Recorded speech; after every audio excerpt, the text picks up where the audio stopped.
That was not a moral question. Do you think? I'm sorry. It was a normative talking about question. Ukraine. No, morally he can do it. Morally he can do it. Steven, morally, I'd be fine with him doing it. It was a practical question. What would it look like? I asked you what it would look like. No, we weren't asking what it would look like. You asked me what is the statement that he should make. What is the statement he should make? And I've told you that's the statement that I believe he should make. And say everyone in the party needs to support Ukraine as much as they support Palestine. If he can make a statement about Ukraine, and if he can make a statement about Palestine, he can make a statement saying you should support Ukraine as much as you support Palestine. I think but they might if they thought that this... They won't. This is the biggest mistake that I made in the early part of my career, was constantly participating with people without asking for it. Most of them don't need to because they're not anti-NATO or anti-U.S. intervention anywhere like the DSA is. That's my answer to you as to why it's odd for him to make that form of statement. If you're saying... Why would there be the same expectation for somebody who's not known for being anti-NATO to make a pro-NATO statement? That was a great chat, by the way. I thought that was great with Sherveen. Oh, yeah. I think it's funny that you can bring him some anti-doomerism inside that conversation. Well, he says he's doomer, but he just doesn't know. Deep down, he's not doomer. Well, I think... He can't be. I think what you said is true, is like, you have to have some hope, but I think the thing that he doesn't see, like, throughout the conversation, it felt like the thing he kept alluding to that I agree with, and you guys got to the interesting part of this, is like, what do people actually believe versus your point of, if you put like 14 things in front of a person and bad, do they change? I actually agree with you. I know, I think you've brought it up on the stream before. You know that podcast with the two kids that talked to their crazy parents? I've heard about it, yeah. Can you turn your volume up a little bit? I've seen like clips of it. I've never watched like full episodes, but yeah, what about it? The mother, so the father is now in the hospital for something or is outside of the home full time. They've chatted with Hassan, which is whatever, but also they've brought on, I don't know how to label this person politically correctly, so I'm going to screw it up, but like somebody who is, I think, in the trans community. They've brought on other people to talk to basically the parents or the mother. The mother specifically has been bothered by recent ICE stuff, and then there was something else that really bugged her. And so for the first time, she's like verbally, she won't go like, oh, he's not my president, or I'm upset with him specifically about Trump, but she is visibly saying, no, we should abolish ICE. No, we should. I do want universal health care now that I'm going through this thing with her husband. And so she has actually started to morph. And, you know, who knows how much of that is also 24/7 not having the husband in the room. But I think it goes to your point of if we can put 14 things between, you know, the person and bad, I think that's the thing he's now skeptical of, which is interesting because he's in the media, right? So like his job, he probably sees as putting those 14 things in front of people, and he doesn't see it working. But I think I agree with you. I think it could. I'm not surprised he's getting. My view must be correct. Otherwise, the opposite side of that is that some humans are irredeemably evil, which that might be true, but this has to be, I would just define it away as like a severe genetic anomaly that would have impacted 0.0001% of the population. It can't be that half the country is like irredeemably, irreversibly, morally corrupted, right? Foundationally, they are. I just can't believe that. Well, the other thing that he might say, because I don't think he thought that they were evil, but I think the thing he said at some point, his question to you was like, is society bad? And he might, I don't know if you would agree with what I'm going to say, but I think... Wait, real quick. When you keep saying he, are you talking about the liberal guy that hosts the show? Oh, you're talking about JVL right now. Sorry, we're going back to this. Yeah.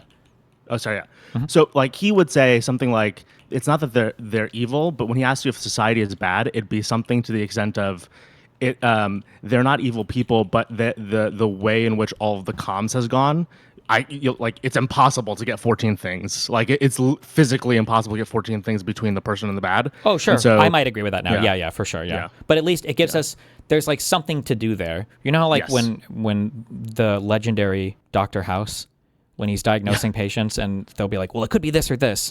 And he's like, well, we should treat for this. And they're like, but it could be other thing. And House like, well, if it's the other thing, he's dead anyway. And then Foreman is like, you can't favor this diagnosis just because the other one is hopeless.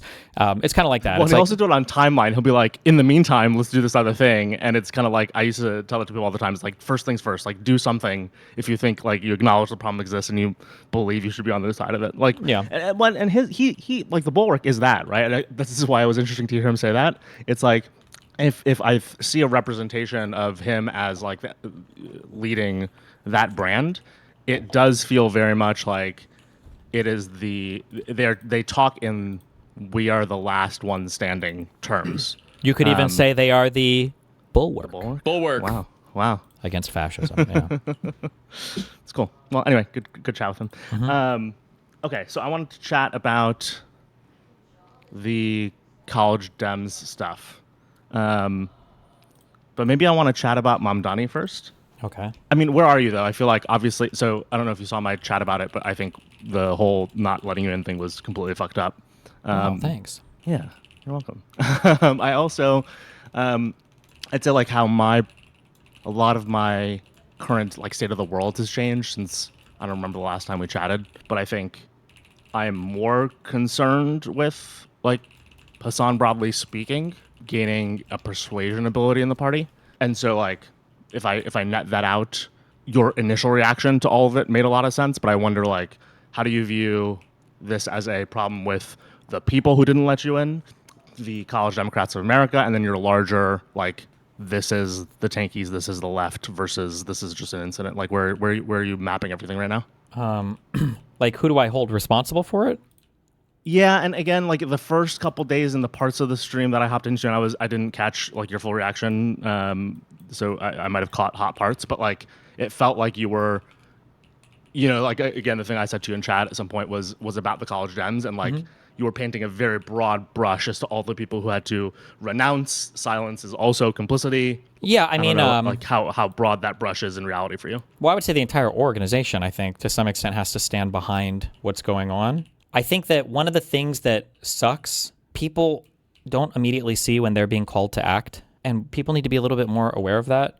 This is a very memey thing. I used to debate a lot on like forums way back in the day, and oftentimes, because when you're 17, you're retarded. I'll be like out of my depth on a topic, but there'll be like that one guy on like the board who like we know that he'll show up for a certain topic and he'll always beat the other dudes because he knows all of his shit.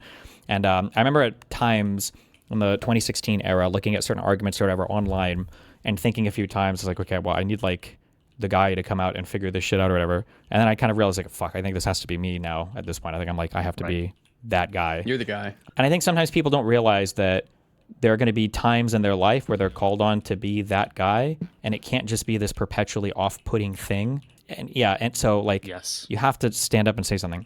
I thought about it for a second. I didn't trust myself because I wasn't sure if I was being emotional, and just because I do, believe it or not, I still try to be strategic. I got a really long message from the KU? Is that Kansas University people? Their wing, and they sent me a really long thing about the message that they put out on Twitter, but that they wanted me, if I could, to like unretweet anything related to them because they didn't want to be involved in like the fighting or whatever. They just wanted to kind of like distance themselves from everything. And I was really tempted to repost their message on Twitter and blow them up and say like, you have to, at some point, you have to be willing to take a stand on something. It can't be, you're literally a political organization. How can you be afraid of taking a stance?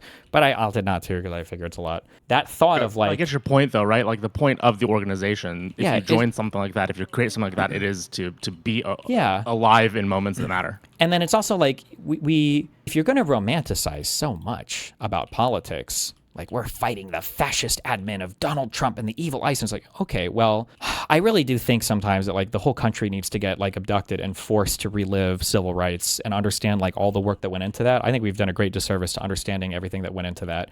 It's a lot of work to get shit like this done. It's a lot of process and procedure work. It's a lot of sacrifice. It's a lot of thanklessness, and and you're not sure. I mean, Jim Crow was pervasive across the entire United States of America, and we were a country that did chattel slavery. Like, why the fuck, if you were black, did you really think that you were going to win the civil rights push on something that seems so obvious that not everybody in the country, like women only got the right to vote in like the fucking 20s, right? For suffrage, 1920s, right? For women's suffrage in the U.S. Well, and we collapse so many of the stories, such as the heroes. Like, yes, we hear their stories as if it happened at the moment the change happened. Like, but civil rights was 40 years MLK, and then Malcolm X had a big debate, and then they did a few marches, and then MLK got killed, and then everybody had civil rights and like a happy ending. Yeah, people don't see all the in-between struggles. And you don't see the failed movements too, so yeah. That was literally like a generation of a lifetime's worth of work in that in just that moment of civil rights, not just historically. I agree with that. I guess, so, that is a great, by the way, call to action in general. I think it's interesting, as I was thinking about what I wanted to chat with you about, it's like, how do we give people... a playbook of a kind, because I think this is one of the things I disagree with the brush you painted that day. Again, I don't know if it's as broad as it was that day because or the couple of days after the thing, but because I wonder if they don't have something to react to, because they're not going to take obviously the event as personally as you, especially depending on their context as to who you are and who Hassan is and who decided on the event, et cetera, et cetera. But to get to one of the things that I was thinking about, it's like, look, I think most college Dems, if you think of them as being like well-meaning people who are on some spectrum of the left, would probably agree that there should be, for national events, some sort of invite right, let's call it, or like some sort of, let's say, non-rescindment that happens around these sorts of events when they're supposed to represent a certain portion of the tent, right? Versus like if they had excluded a Republican or if they excluded a Republican influencer. But they don't have that as like a thing they probably think they can do, which gets to probably the foundation of my reaction to you of like, oh, I don't think they have the agency. Like a lot of the college Dems that we talk about, the organizations, these chapters, are so disconnected from, let's say, not only the national, kind of organization, but the idea that they would even attend. Like it's a very small segment of college Dems that actually attend an event like that.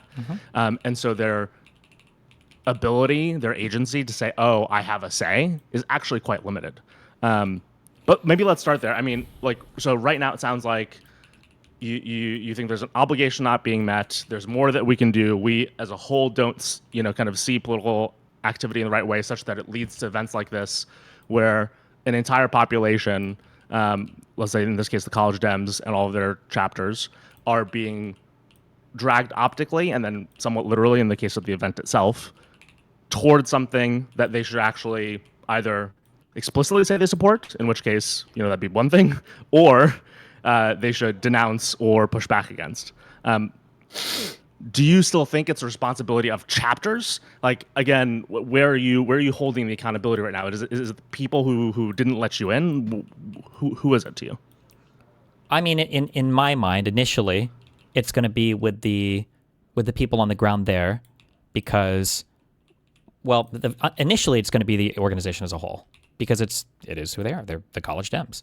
And then more specifically, it'll be the people on the ground that made the call that particular day, because it sounds like this was made at the highest areas of leadership, and it was made pretty spontaneously, so people didn't have time to say anything. But then as time goes on, it's going to be the entire organization. It was the college Dems that did these particular set of actions. So if you're a chapter of or a part of the college Dems, if you haven't made some kind of like public statement about it, then you all kind of have to stand tall on the decisions.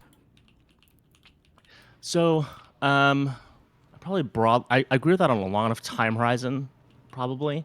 I guess that long time horizon in my mind is like a week or two at the most.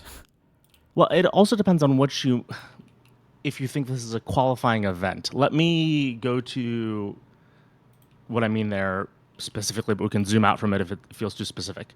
If I think about the college Dems in any particular chapter, again, there's going to be an executive council or like a board for each chapter's college Dems. It's going to be a president, a secretary, a treasury person, an ops or events person, whatever, right? This is going to be like between 5 and 8 people that run it. And then depending on the size of the school, obviously, anywhere from dozens to hundreds of members.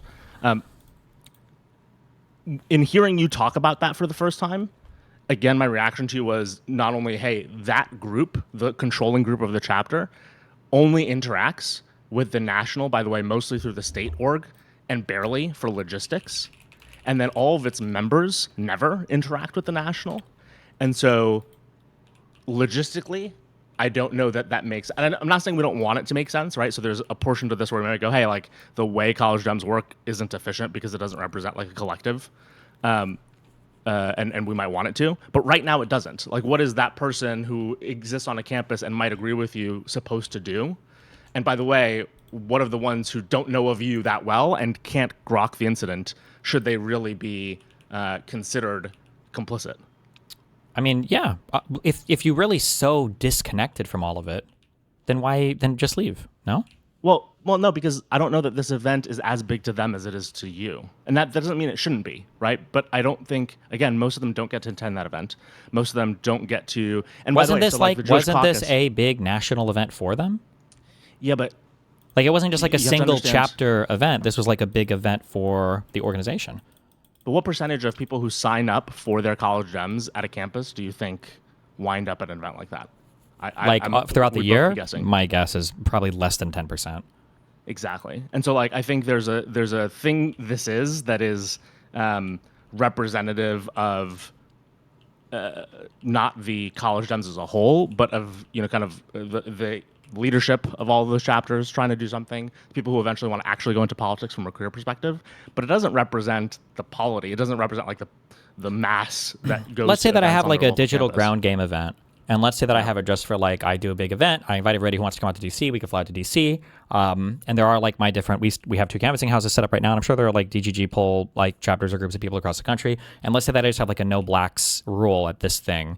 And there aren't very many people that go. Would you judge the people across the country who look at that and they're like, well, I wasn't there. We didn't really go. It wasn't my call to ban black people from this event. I think that's a bigger thing than, I don't think people understand not invite. By the way, so this is where I go like, what's the action item? So I know that like everyone wants us to debate and kill each other, but like I'm not here to like debate. I think the thing was wrong.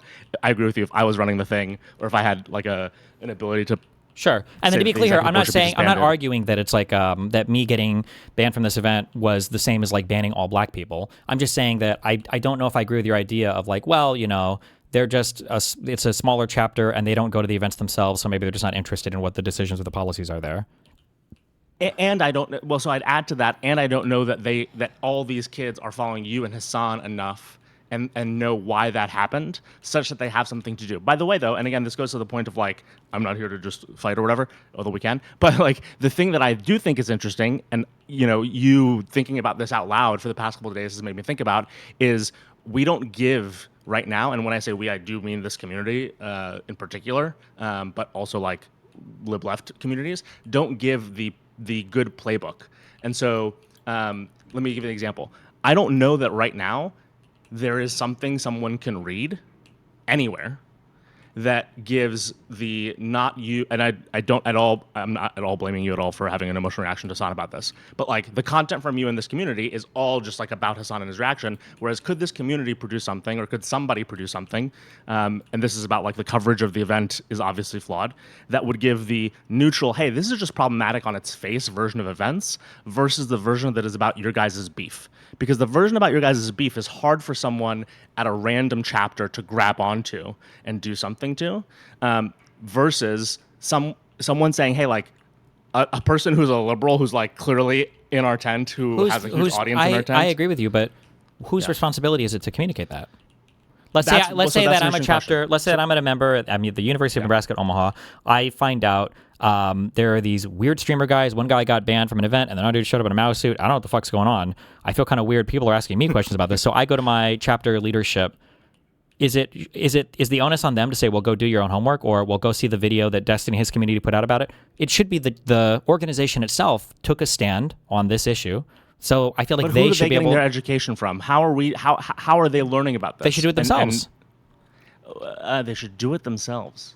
Like the organization should. The organization had within its possession enough information to feel comfortable. Which organization? The College Dems. Hold on. The College Dems are, so the way that it works, the College Dems are like an executive council. Mm-hmm. Then there are a bunch of state, it's like a federated sort of organization. Then there are a bunch of state chapters that then charter on-campus things. Mm-hmm. So when you say the College Dems, like I think the executive board was just like wrong. So that they're the people who are completely in the red, right? Like sure. They are wrong. They're communicating poorly. They're deciding poorly. Mm-hmm. The rest of the College Dems, when we say the College Dems, are you talking about a chapter lead who might not have even come to this event, might not have even seen the email that said, hey, come to this event, and decided, let me I can't so here's what I'm not understanding. Here's a question. What is the point of being in the College Dems? On campuses, I think College Dems represent, and all the equivalent organizations, hey, I generally ascribe to the political view that, kind of the label College Dems, College Republicans, and College Libertarians represent, and I want to have conversations that... Wait, but what does that mean? What does it represent? At some point, I'm asking a question. We can just skip, I guess. At some point, I'm going to ask you, like, what is the point of being in this organization? And it's because ostensibly, the organization represents some shared value. Why do you join any organization? Because there's some shared values. But if it's the case that the executive body of that organization can make decisions, and what I would argue are relatively big decisions, at least for this event, if those don't somehow make their way down to the individual chapters and nobody understands what's going on, then I would be very scared of...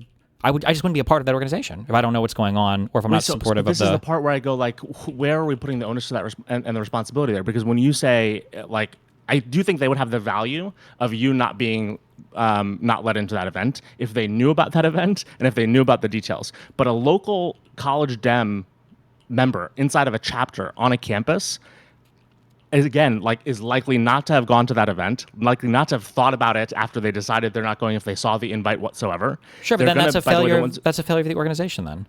Right, but that goes to the organization. So I actually agree with you. So with what you just said, which is we still have to actually blame the board, and the action has to be to change the board. Now, again, this is where I go like, that's why I don't want to paint the brush to the chapters. Well, but wait. The chapters are the ones that would pressure the board to change. They're the chapters. Yes, but I don't think they have an action that they can take right now because there is no clear communication about this. Like, if you're one of those people, I don't know that you're thinking about this right now. Not communicating is an action. Who? If there's no communication, then that is the action. The action is the thing hasn't been communicated. So then the chapter has to figure out, well, do we want to be a part? But how do they know about it right now? Do they see it on social media or something, I guess?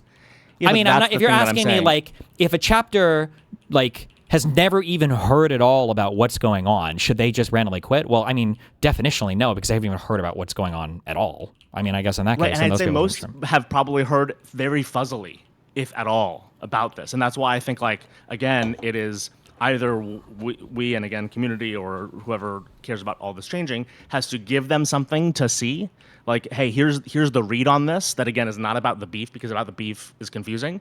So here's the read on this that is about what you have, what you said, right? What are our shared values? One of our shared values is a conversation where liberals should be invited, broadly speaking, to talk, communicate, and collaborate. And if they could see that wasn't happening at the board level, and we've seen this, by the way, in the past. So Missouri, I actually didn't know this until this happened. So I went to school at WashU in St. Louis.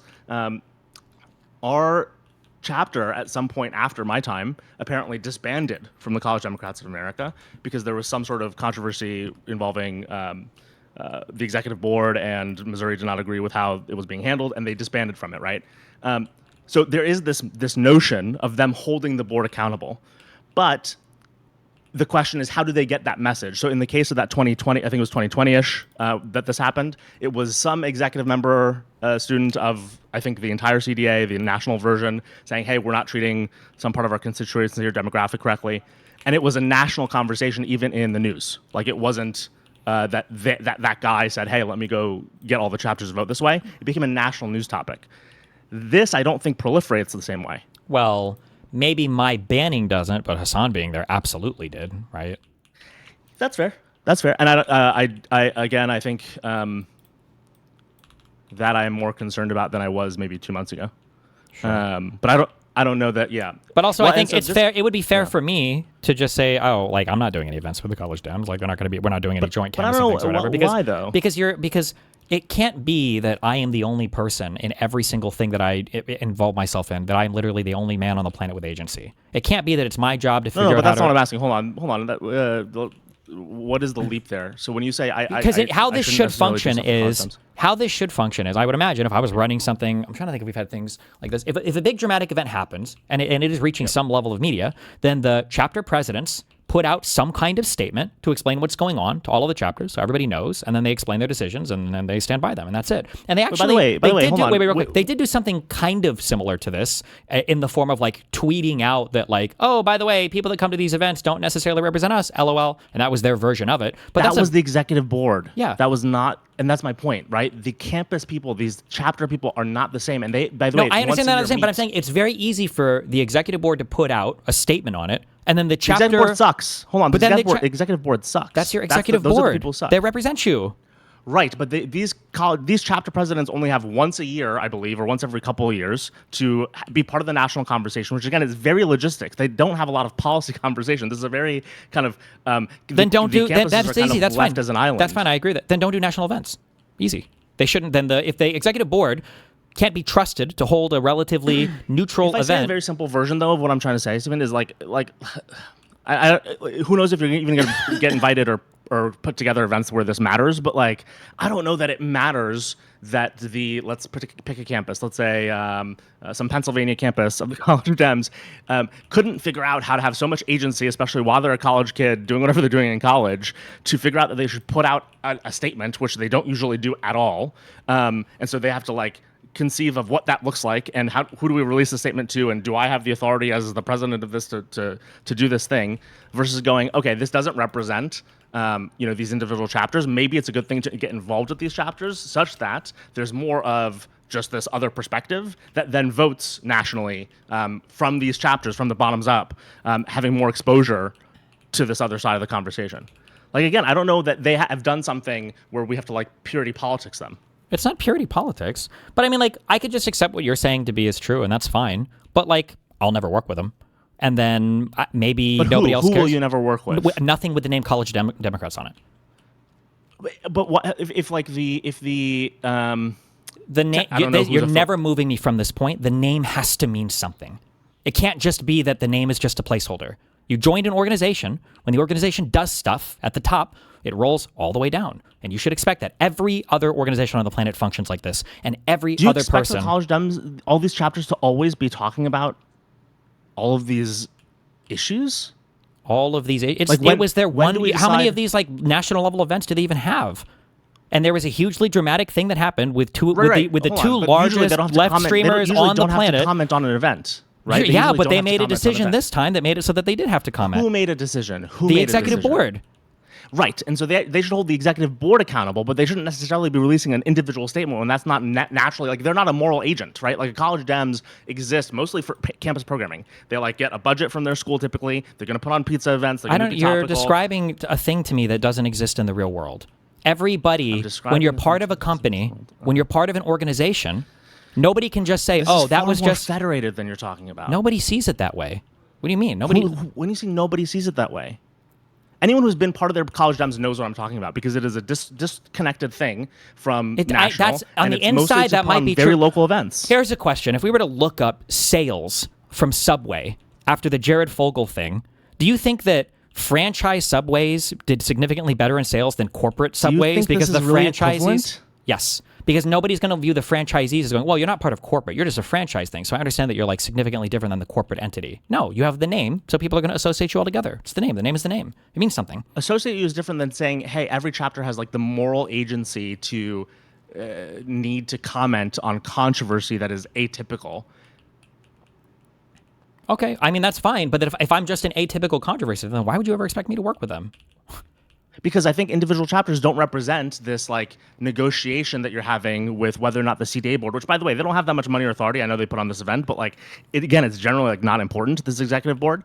I disagree. Obviously, it manifested it's important to me. I disagree. Yes, I agree with you. And that's a reason to work with the local chapters who have the bottoms-up ability to change the perspective and how they hold that board accountable. No, they don't have to change their perspective. I'm totally fine without the whatever college Dems. It doesn't. Hold on. I don't have an onus to change them. At the end of the day, it doesn't affect me. I know you have an onus, but don't you want to? No, I want them to. I don't want to do the work for them unless they want to let me come in and take, like, a controlling lead or something of the college Dems. We don't like assume that they don't have the value. But we don't. I would not assume, and I hope you'd agree that they don't. It's not that they are right now representing the values that we don't have, right? Like, they are. Yes, they are. No. The college Dems represent an extremist wing in the party right now through their executive board and the statements that they put out. Yes. Right. Hold on. But again, if this is a federated thing where someone's going to college for 4 years of their life, for a segment of life, an era of their life, they become president of a local board where mostly local stuff matters. For example, for me, can I use let me use the anecdata here. Most of what I was concerned about had to do with the college Republicans. We set up a lot of debates every semester. We had a magazine called the Washington University Political Review that would often, in affiliation with the Political Science Student Association, put on events where we talk about, actually, even back then, Israel-Palestine, or it was, graduated in 2013, so Obama's second election happened at the time. We'd host local events. We'd host pizza parties with the college Republicans and Libertarians. From a national state perspective, right to work and voter ID were actually issues in Missouri at the time, so we hosted events about that. That person, and that's me in this case, was not hyper concerned about what the college Democrats were doing. And so I wouldn't, again, would I have commented on this? Probably, because I was, kind of a very nationally obsessed nerd politically. But, like, most of my team wasn't, right? Like, the executives, we were not concerned about what's happening nationally. Our values wouldn't be represented in this moment. Your team of people who were niche enough to join an on-campus political organization weren't looking at national politics involving the political organization? No. I find that very hard to believe. But the national politics, when you say national politics versus an event, a national event that they wouldn't have even had the opportunity necessarily to attend. It doesn't matter. They live stream the things for who? I mean, people can see it. It's if none of this mattered, I hear you, but if none of this mattered, then why be a part of the org? Just do your own thing. Make your own little campus frat because I think that thing or whatever. disconnect, right? Because I don't think they think, and I think this is reasonable, and this is where I think our disconnect is right now, that it's not related. And I hear you on the optics, so I 100% agree with you on the optics, and I do think the optics get mushed, and that's a good conversation. But I don't think that an individual or a group of individuals in these campuses currently believe that their values are being perfectly represented and necessarily that it actually is their values. So I think they would be surprised by our conversation. And therefore, I think like they deserve a little bit more leeway from you. And again, no, who cares at the end of the day? But like, I don't think so. Why? Because this should be a pretty easy thing to have a position on, and if you can't even take a position on this here, how are you going to lead? Who's asking them to have a position? Who's asking them to have a position? Well, I would be, I guess, if anybody asked to work with but me. You're not. You're not, right? You're doing a purity politics thing. You're saying if they don't come out and say, contingent. First of all, okay, you can't just use the disparaging term purity politics. If somebody came out with a pro-rape movement, I wouldn't want them to be part of my. You are saying no, hold on. You understand that to some extent, like. Not all discrimination is bad, right? I wouldn't want to be part of, like, the rape Dems, right? I'm not purity testing in a derogatory way by not being part of the rape Dems, correct? Huh? Okay. So me not wanting to work with the college Dems when the college Dems excluded me proactively from an event. That's not, like... Okay, but that's not being unreasonable. If a chapter says, I want to do something with you, and you are saying you did not proactively speak out and your silence is complicity, that is a version of purity politics. If purity politics is just asking people to have a stance on something, I guess. I'm not trying to like interrogate whatever you want to label it. I don't like whatever it is. We don't need to like.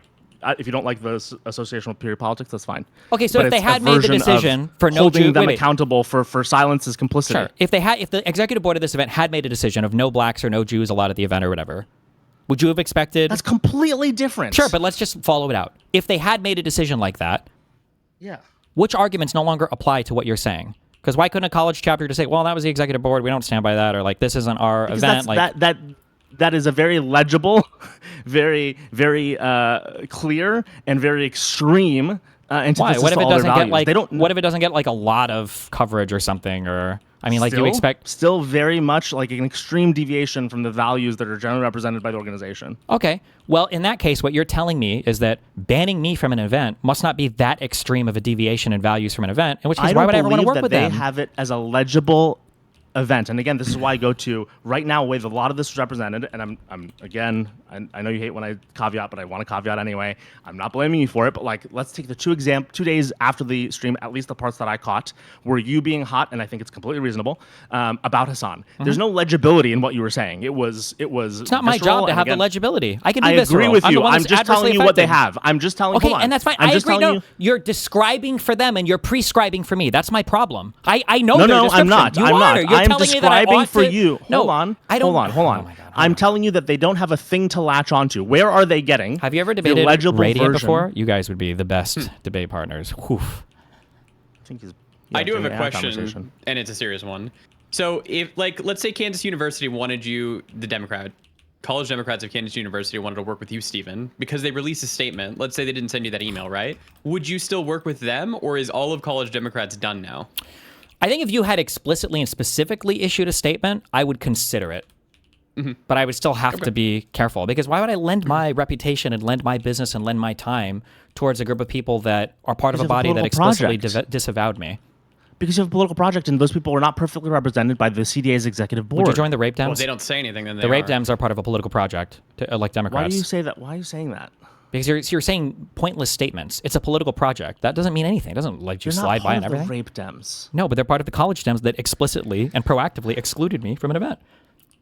Do you not agree that there are times where we don't want to ascribe loose affiliation to just paint broad brushes on everyone who has, let's say, voted for a candidate for office? There might be, but joining a political organization that is expressly political is probably not a political organization. one of those when you times. Go to campus, you have option of like 3 things if you're politically activated. Really? And one of them represents what you know nationally. There's not like 100 different fucking politics things that you can join on campus? It's Dems, liberals, and Dems, Republicans, and usually libertarians. Hold on. Those might be the 3 there's a Green Party those might be the people 3 parties, but I bet there's like 100 different fucking political orgs that you can join. That are topical and issue-based, but not that represent national politics, no. Okay, well, if your national politics is represented by an executive board that's that extreme. Do you think an 18-year-old who goes to a campus and joins the College Democrats thinks that they're ascribing to 5 members of the executive board, or to like the idea of the Democratic Party that their parents vote for? Sure, but if they don't... well, then they'll learn. They'll learn. This is how the world works. They'll learn by you not affiliating with them. They'll learn that when you're part of an organization and that organization does things from the top down, you're not even making it legible. You're just saying I'm not going to work with you, and it's like it's not even a legible protest on your side. Like it's not legible. Like it doesn't. I think give anyone anything to do. You're prescribing again. I know you're pretending you're not. What does that mean? You're telling me that the onus is on me to make my issue more onus. I believe you have a political project. I'm not putting a debt on you. I understand your goals. You're saying that the onus is on me to express some idea to make my thing more lucid to them or more understandable to them. What I'm saying is the onus is on them to work with me. Otherwise, I just won't. Why would I? Then what would the expectation be there? You're saying you're going to say no to them because of silence is complicity. No, I'm going to say no to them because the organization was involved in proactively forbidding me from an event. The thing that federates nationally, that happens to federate nationally, does not represent the truest values of the... But you don't disagree for good reason. Well, I don't. It's an organization. You're saying the name is meaningless. I disagree with that. The name is meaningless. I'm saying that the way that these campus orgs are is highly disconnected from... Then why are they connected at all? Then why not just start your own org? If it doesn't do anything, if it's not connected, then what's the point? Because there's some national and state programming. So, for example, when I was president of College Dems, there were like 2 or 3 events that we did at the state level. Oh, wait, what was the national program that they did here? It was the event in DC that I got kicked out of. Yeah, I'm telling you why they're affiliated at all. Right? You asked that question. That's what I'm telling you. Okay. Right, and so like because there's an opportunity for some programming, and I believe we even got some cash for events from the state level. That is an exciting thing to be affiliated with, and it's by default at most campuses. And so they don't have the need to protest against that, first of all, before this event. And again, I think it's not legible for them to immediately go right now, oh, this thing seems problematic based on what I hear, because again, what they hear is about a personal beef. And so insofar as we understand why these 18 to 22-year-olds are joining this College Dems, and we have kind of the ability to understand their point of view of going to campus and wanting to be around people who are like-minded, and we understand that there are some logistical benefits, and again, we understand it's a default, and we understand that the feedback loop is to this executive board, which, by the way, the Jewish Caucus tweet that you brought up pointed to the board as well. It did not point to the chapters, right? It said, hey, like, we need to change this board. Why would it point to the chapters? No one is pointing to the chapters. You're pointing to the chapters. You're saying I'm going to hold the chapters responsible if they're not explicitly coming out and saying something. Well, yeah, but it's not like the chapters aren't the ones that did the wrong thing. Just like I'm pretty sure the Jewish caucus and the whatever would look. Wait, why did you disagree with me? Because you're making an argument that I'm not even making. You're talking about something different. I don't hold the chapters. You just said you don't hold the chapters. You're saying I don't hold the chapters responsible for banning me. I hold them responsible for not disavowing or bringing about some accountability in the organization related to banning me from the event, and then inviting Hassan. You can look at those as the same thing or 2 separate things. Right, but because I've presented to you why these students would generally join this organization and not necessarily know right now that they should disband or like do all this crazy stuff, that is an ineffective relationship to hold with these chapters. Why is it ineffective? Because I don't know that you're representing a legible values change. That's fine. I think it's legible. I think it's pretty obvious that Hassan probably shouldn't have been invited as a guest speaker. If he was, there should have been some other points of view there as well. Why not make that argument with the chapters and convince the chapters to change the board? I shouldn't have to. It's their chapters. I shouldn't have to tell them how to run their shit. They should. I shouldn't have to. What does that mean? I don't know. Like, as in, you're telling me how to optimally message inside of the. Don't you have a political project? Yes, and I think my political project is better spent with organizations that aren't constantly courting tankies. That's super simple. I'm not going to waste my time. The chapters are not necessarily doing that. In fact, they're part of an organization that is. I don't want to make them any better. I don't want to make them stronger. I don't want to do collaborative events. The affiliation with the national organization is loose. That's the point I'm making to you. Well, I don't care. I'll find unaffiliated things that are or just won't. I'll just do my own events. I'm never going to work with a thing when the name is the organization that is. It's just the name. It's just the name. That's what it is at this point. A name means something. It's an organization. A name sometimes means something in this case because again, if it doesn't mean anything, then it shouldn't matter that I don't work with them. I didn't say that. Did I? Did I say that? What? I didn't say that it doesn't mean anything or never means anything. It sometimes doesn't mean as much as you're implying. And again, this is a good example because people did not join this organization thinking that there's going to be a bunch of events. They're going to learn. They'll learn. That's part of life. How will they learn? You learn that when you're part of an organization, when your name is on it, you'll learn that the things that my organization does matters to me, and the things that happen at the very top. How are we? So because I don't want this to make a you onus. I'm asking, generally speaking, as the general liberal left. How do we make that legible? Listen.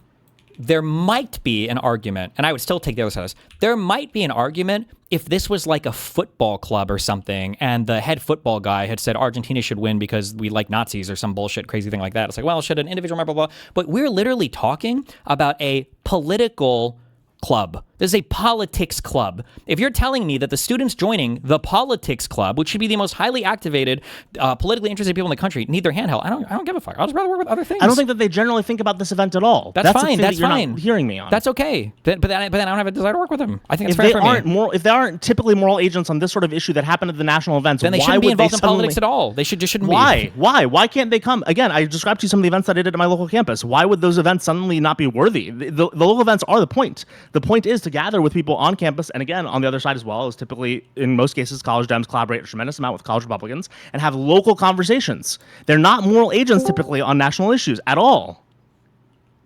Then don't join the national thing. Just have your own club. Well, they're affiliated with the national thing because that's just how the money is federated and the logistics are federated. Well, if there's money flowing, then I think it's fair for me to have almost a position. No money. It's almost no money. If it's almost no money, then just make your own thing and sell Girl Scout cookies. Right, but why they don't have they aren't typically moral agents to decide on that. I don't understand. Right? Okay, hold on. Elaborate. Expand on this. They aren't moral agents. What does that mean? It's politics. It's a politics club, and they have no agency morally. The politics club does not speak on national issues. For example, you can have the politics club doesn't speak on national issues. Not as These are national political parties. Stephen, not as a unified front. They put on events. That is their mandate. Their mandate universally is not to have stances. These college Dems. Definitionally, it is. It is a political party with stances. I guarantee you aren't understanding what these chapters do. I'm trying to describe it to you. They put on events locally that the events do not end with, should we all release a statement on this issue that's happening? The events are meant to allow students to come together and converse with each other locally. Every single Democratic chapter thing released a fucking statement to help people find boxes of Kleenex over the Rittenhouse verdict. Because every fucking college did. And I bet every chapter released statements on BLM stuff. And I bet every chapter released. I'm sure these chapters release these types of fucking statements all the fucking time. Actually, I don't think that's true at all. Okay. And I'm happy to prove it wrong. Let's think about how to look this up. Is Rittenhouse a good example, or do you want to use a different example? I don't even know how we would find this. Okay, hey, I come back later. Bye-bye. Be careful. Bye. Yeah, I just don't wanna. Yeah, it's just the people. Why don't we have standards? Just one question. Why can people in the West be treated like adults? Well, so again, what I'm saying to you, and you can respond to this, I'm not saying we shouldn't have standards. I'm saying let's make them legible. I think the issue is if I think about, and again, I was the president of College Dems. There were many hundreds of members that I had for 4 years at WashU in St. Louis. A really good representation, by the way, of it was a very big tent because some of the people came from the Midwest, some came from the coast. And those events, right, they were mostly local. And so if I'm thinking about the members who are here and the executive team who are here, they're putting on local events for students around them who are their peers. And so if we do want for them to hold to some standard, we have to make that standard legible for them. For example, we probably want them to vote differently at their next opportunity for a different executive board. And at this executive board vote meeting that happens, again, I think every couple of years, or maybe it's every year, this Hassan Destiny thing should be a point of the conversation, and actually that will allow their opinion to be legible too.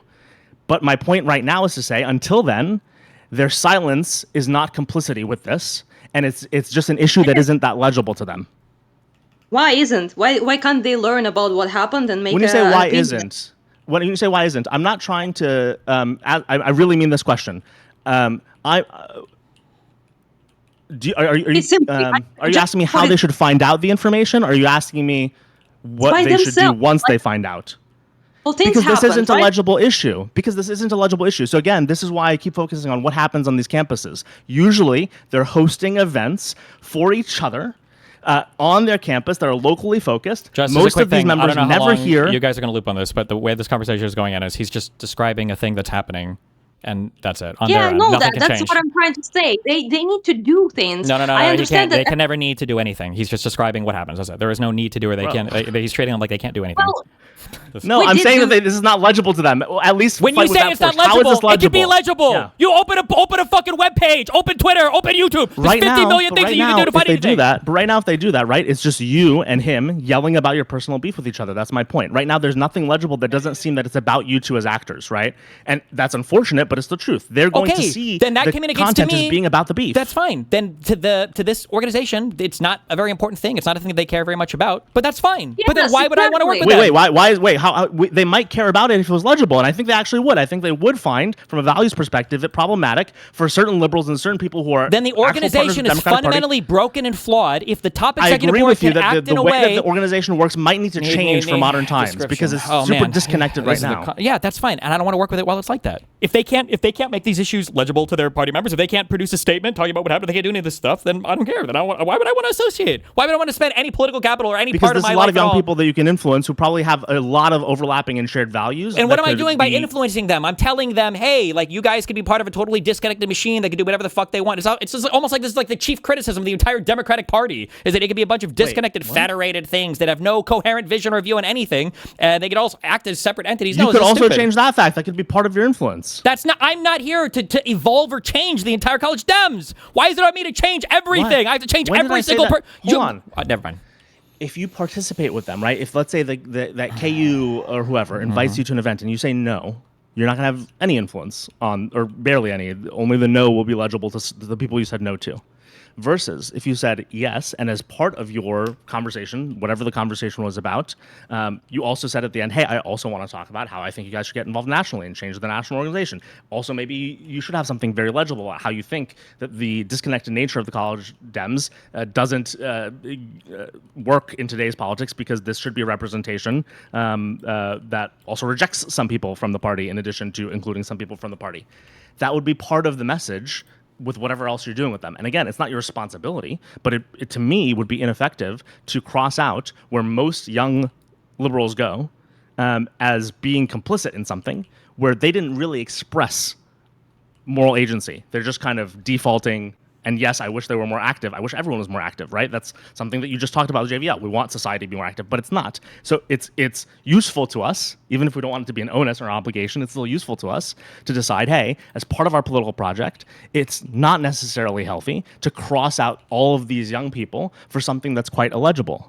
It's not useful to say, hey, your silence is a complicity with something they didn't really have a lot of involvement in, and it probably does not understand, they do not understand that they probably can even influence this national event, because most of them, especially the members, not just the chapter teams, probably didn't even hear about this event. Hey, Steven, you know what? You were right when you said that people are treated like retarded children. Yeah, that's kind of how it goes. You were right, yeah. The only thing I will say, because I just wanted to speak about this, and it's just a little off topic, but not really. Dylan Burns, my friend, is now very excited, yet again, about how active civil society is in Ukraine. Mm-hmm. And people started criticizing basically him because he said that this is a democracy in action. And people like, what democracy, Zelensky canceled elections. Mm-hmm. And Dylan wrote an amazing tweet. It's on topic a little bit here. Westerners thinking democracy is something you do every 2-4 years is a big reason why liberal democracy has lost so much ground. True. So, do you think I disagree with that? No, I don't think you disagree with that in words, but in practice you do. Hold on. Why do you think I disagree with that in practice? Because you're saying that a political organization that exists, that is called the College Democrats of America chapters, are somehow incapable of figuring out what's going on at the national level. College Democrats events that are being streamed to everybody, that Fox News is now running on repeat to make fun of Hassan Piker for. Wait, you're saying Hold on. Is Dylan Burns' comment correct? Like, do we think that this is a reasonable criticism? They need to be told for some reason in the West. They need to be organized by someone. Right. So if that's true, and I'm saying that as well, why do I don't disagree with that. And I'm pointing out that because that's the state of the world, and we operate in this world, but we have a political project, one of the things we should do is deal with the state of the world. And the state of the world as is yes, people are dumb. Yes, people don't pay attention. Yes, people are apathetic. I agree with you, but my way of dealing with it is to not associate with the people that aren't participating in the way that I agree. But I think that was But they might, if they thought that this... They won't. This is the biggest mistake that I made in the early part of my career, was constantly participating with people without asking for anything in return. They were oppositional to you. That's the difference with like the Ben Shapiro types and the Candace Owens types. They were oppositional to you. No, I'm saying with Democrats and everything else. I've never asked for anything. Give me the example. Give me the example of the thing that makes an analogy here. Every single time we went to Georgia, and we didn't ask for anything. What does that do with what we just talked about? What is that oppositional analogy? When Hassan Piker goes anywhere, one of his chief qualifications is no destiny allowed. And that works. It works for him. It's worked for them to be hyper-exclusionary. What does that have to do, though, with the concept that these individuals don't have something legible in this instance to grab onto? You're not teaching them something. Legibility, I can't deal with retards. I don't care to deal with retards. I don't know. If you're saying that they can't look up on Twitter, they can't read, I'm not a special education teacher, so I don't know what I would need to... Why would they even be motivated to do so in this case? Then don't be motivated to do anything. I don't know. They shouldn't be. Then don't. But why would I be motivated to work with you? If you can't be motivated to know what's going on at your national level shit, why the fuck would I be motivated to go to your school and do something? If you give them something it's not on me to give them. Why reach out to me and then expect me to give things to you for you to understand me? That's retarded. Because they're trying to figure out their way in the world. Then figure it out without me holding your hand for it. I got other things. I got better things to do with my time than try to then beg and plead with you, the college Dems of whatever campus, to please God take a stance on what should be a fucking no-brainer. Yep. Well, anyway, I'm gonna go, but I just wanted to be a little bit hyped about the fact that we got Sirski out. Yeah. We actually did it. Good job. Yeah, and the way we did do it is nobody organized anything. People just pay attention. They saw this happened, and they went the very next day in the morning. Entire country is out on the streets protesting. That's not the same thing. I hate to break it to you, as what's going on with Stephen and Hassan. Jesus Christ. I'm not comparing. Yes, you are. That's where this. I mean, I appreciate kind of the point that you're trying to make, but it's so disconnected. It's unbelievable. Dude, it's not disconnected. Of course it is. Hassan and Stephen are not at all related in any way in terms of the activation of the catalyst energy required here. These are completely different and disanalogous. Let's not do further. We have a small law that was passed that people didn't like. A small law about one small organization. And you're comparing that? Whatever. Yes. Yeah. Yes, I'm comparing that. People weren't organized by other people. They made their position known. These people should make their position known as well. If they're fine with people like Hassan being there in the mouse suit. They don't think about it in the same way. And to think that they do is absurd. Well, then they could. Then they don't. Then they could just not think about it that way. That's fine. Yeah, like what Hungary did or whatever. And that's reasonable. If you can call it reasonable, that's fine. But if we take Ukraine, for example, in 2014, I guess unless you believe the CIA did it, right? Yanukovych didn't run because people were making the issue legible. It was because Ukrainians were plugged into what was going on, and they felt a really strong way about it, and they fucking mass protested everything else. If you look at the current war effort, everything that's happened between Ukraine and Russia, it's not like you had to have people like podcasters telling these people like, you should care about your country and not being invaded by Russia, and here's these laws and here's these things, and here's like the people are more invested. It's like I guess the Dylan tweet says, it's not like every 2 or 4 years you show up to vote, and that's your exercise in democracy. Yeah. Or for Christians, Catholics, there was a nickname for this. I never remember. It's like twice a year or whatever. They go to mass on Christmas and Easter, and that's Easter, it. Yep. Yeah, these are like you always make fun of these people, but yeah, I don't know. That's how your people do it with like the religious guys. So you do it like by going one time in the church once a year and declare yourself religious. Same here. You declare yourself a liberal, a Democrat, whatever the fuck, but you go to the church once a year. So yeah, it's just, I don't know, dude. You want to know who else agrees? You know who else agrees with my perspective?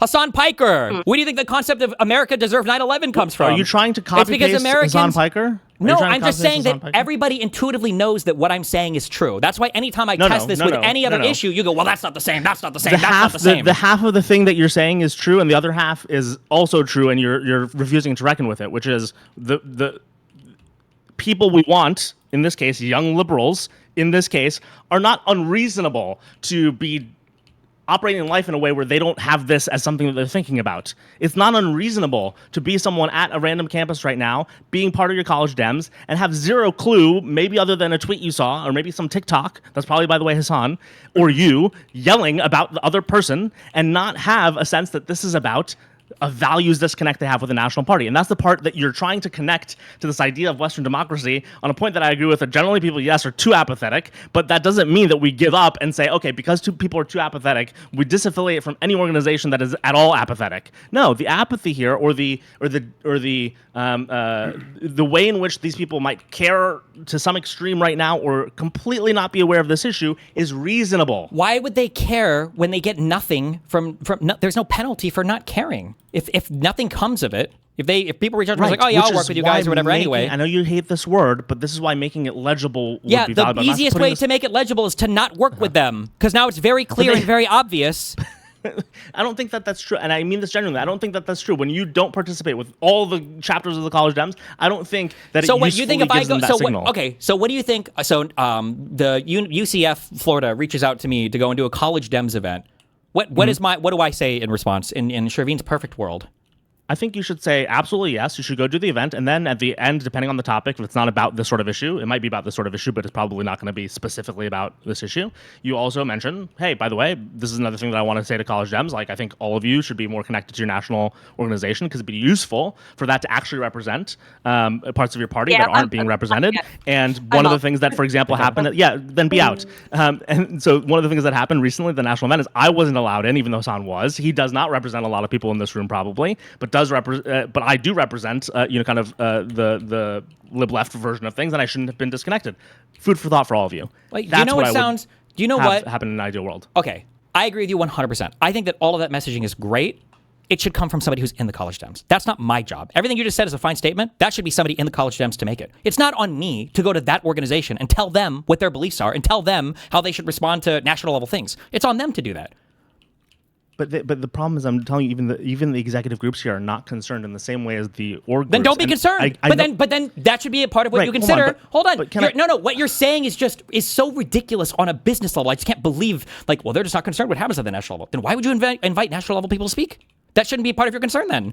Don't reach out to me or anybody else. Hold on. The executive board is different than the chapter folks. It's the same organization.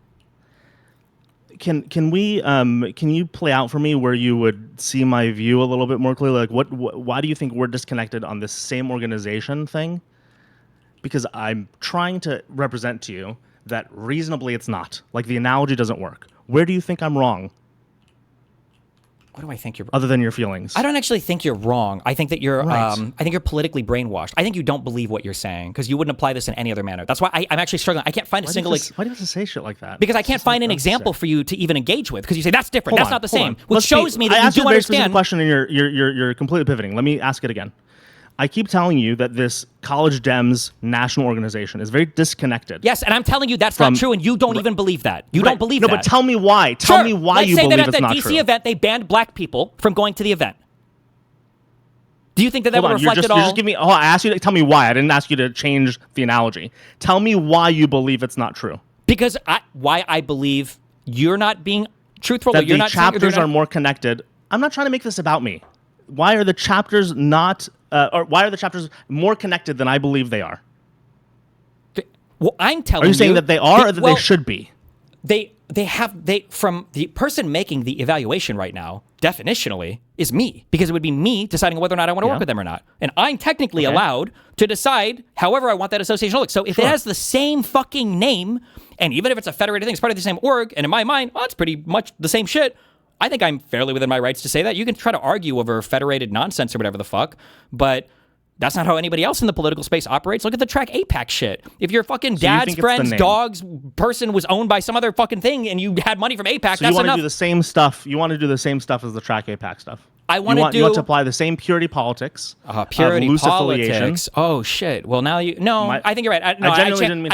I changed my whole perspective. I genuinely didn't mean to trigger you. No, I'm not triggered. You're right. I didn't realize it's purity politics. I agree. Okay. You are holding them to a standard of silence is complicity. Well, I don't like holding people to standards feels like purity politics. So I don't know if I like that Can we phrase it a little differently? I don't want to purity test anybody on anything. 2028 rape dems, by the way. I think that just doing it based off the name isn't something that you generally believe. I don't think you believe that. Give me one example.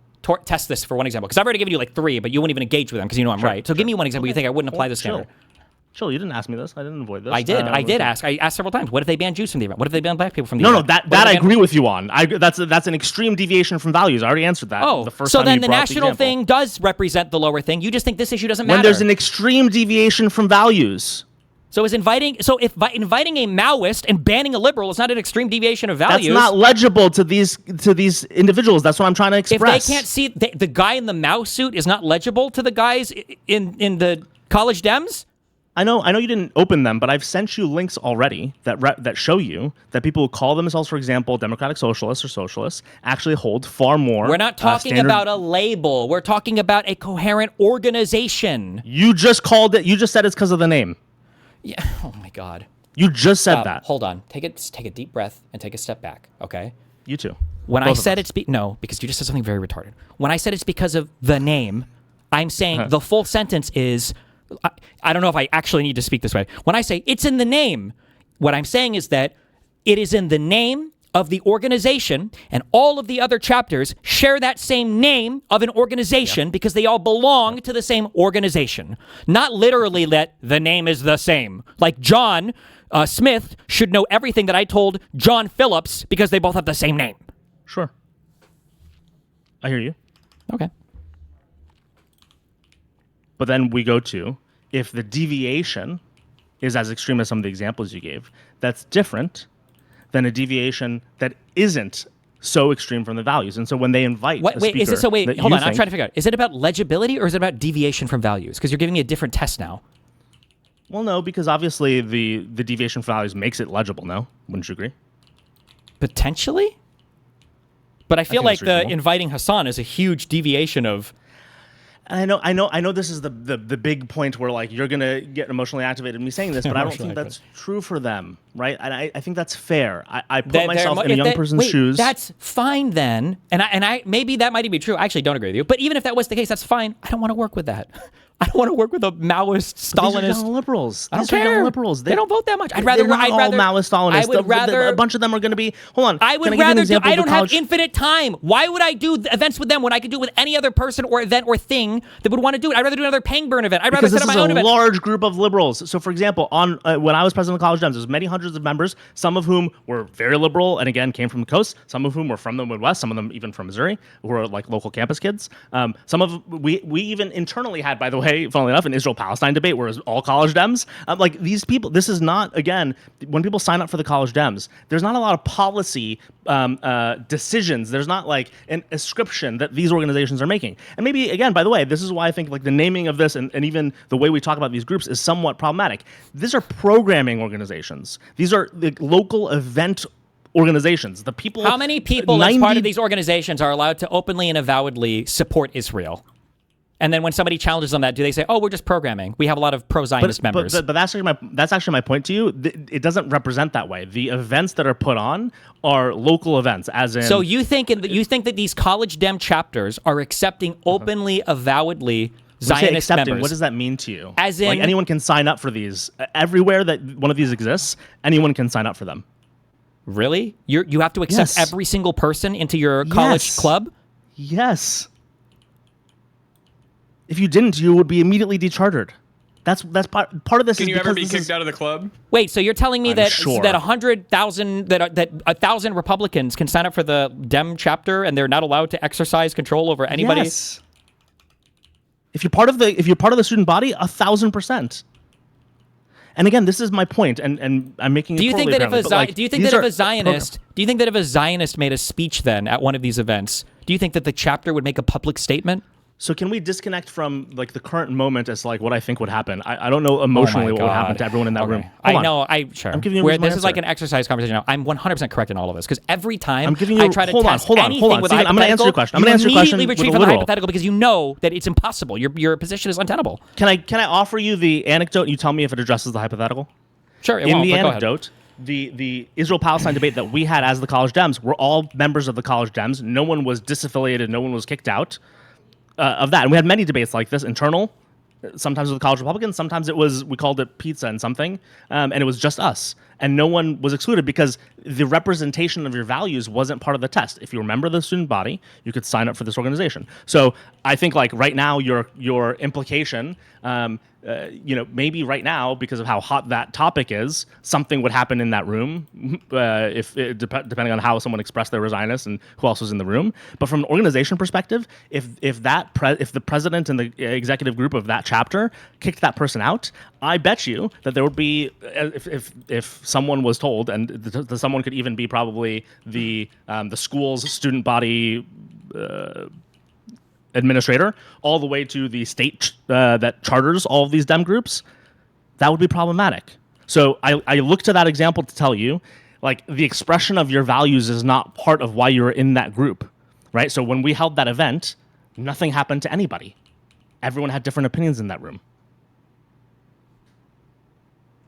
That's how those events are held. They are not held as tests of your values. Just to be clear, everything you're saying is not true. Some of these events absolutely are tests for your values. There are certain people that will get protested more. I know this because there were some events that I needed to have more security for. I had to have discussions with Yale.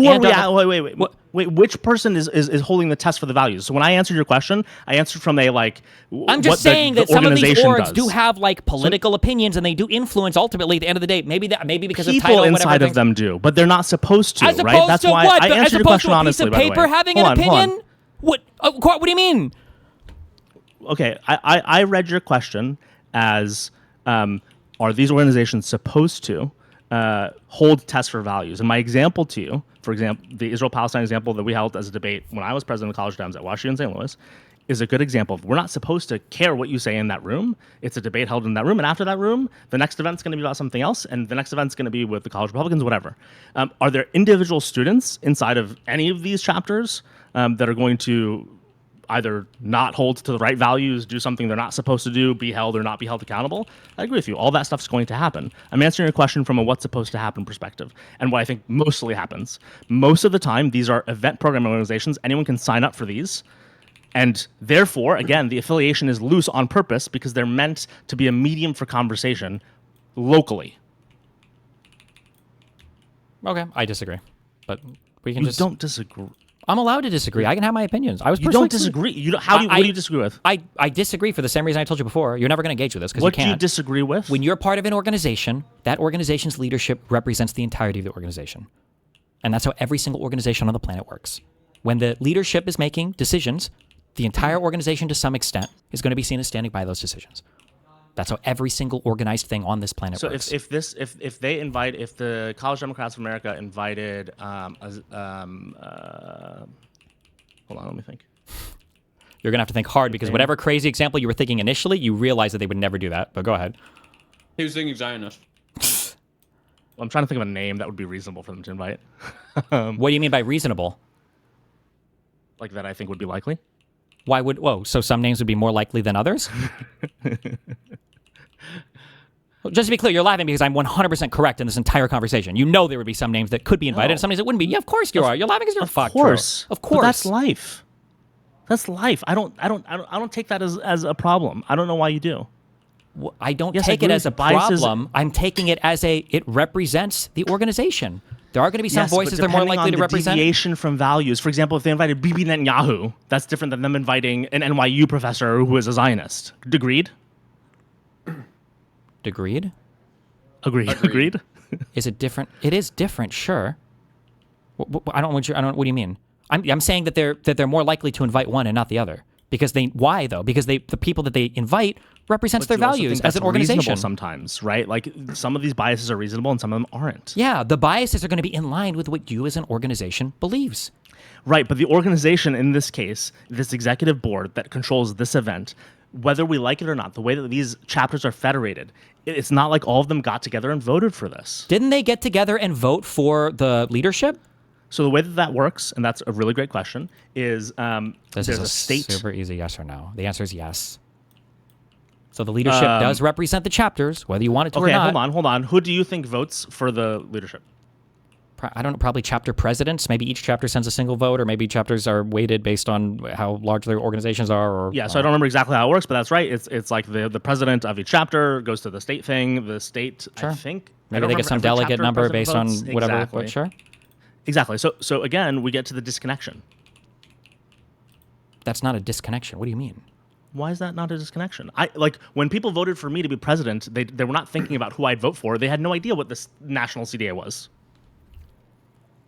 Would you not say that any American then votes for the president because a delegate can make the decision at the end of the day?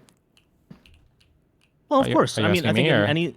I'm asking him. Oh. I do think the president represents the entirety of the United States. Like if I went to Iran or if I was in some place, we're responsible for. We don't share values with him. I do think we're responsible, and I do think we as a country are communicating values. To some extent, he is the president of the United States. If I was, he's an imperfect representation. Executive. It doesn't matter. If I was at some place or whatever, and there were a bunch of Iranians there, and the Iranians were like, "Fuck you! You guys have fucking ruined my fucking shit," or a bunch of Palestinians there who had a bunch of dead family members from post October 7th or whatever, and they're like, "Fuck you guys," and you supporting Israel or whatever. I'm not going to sit there and be like, "Well, I was one of the people that did vote. I didn't vote for this guy." I'm like, I didn't vote for him, but like, would you justify that? Wait, hold on. Would you justify that? That means that any Israeli should be bullied by any Iranian right now? Should be? I don't know, but I mean, I get it. We would find that to be abnormal. I mean, no. Hold on, when you say you get it, hold on. Wait, just think before you speak. Okay. We would not consider it to be abnormal for an average Iranian to hate the average Israeli. To hate the average Israeli? Yes. I'm in New York. I meet Israel. My friends are Israelis. I don't hate the average Israeli. I'm an Iranian American. I said Iranian, not people of Persian descent. Family in Iran. I will call them overnight and I will ask them if they hate the average Israeli. You are sure. You think that the average Iranian ascribes to the average Israeli? Not the Iranian living in Brooklyn or Seattle. But sure. Not a Persian descent, Let's Persian talk about Iranian American. Sure. I think the average Iranian probably hates the average Israeli, yes. The average Saudi Arabian probably doesn't like the average Israeli. There's no way that the average Iranian has a positive opinion or neutral opinion of the average Israeli. And neutral, by the way, you're challenging me here. Let me just think. I haven't thought about this. That's fine. I hear what you mean.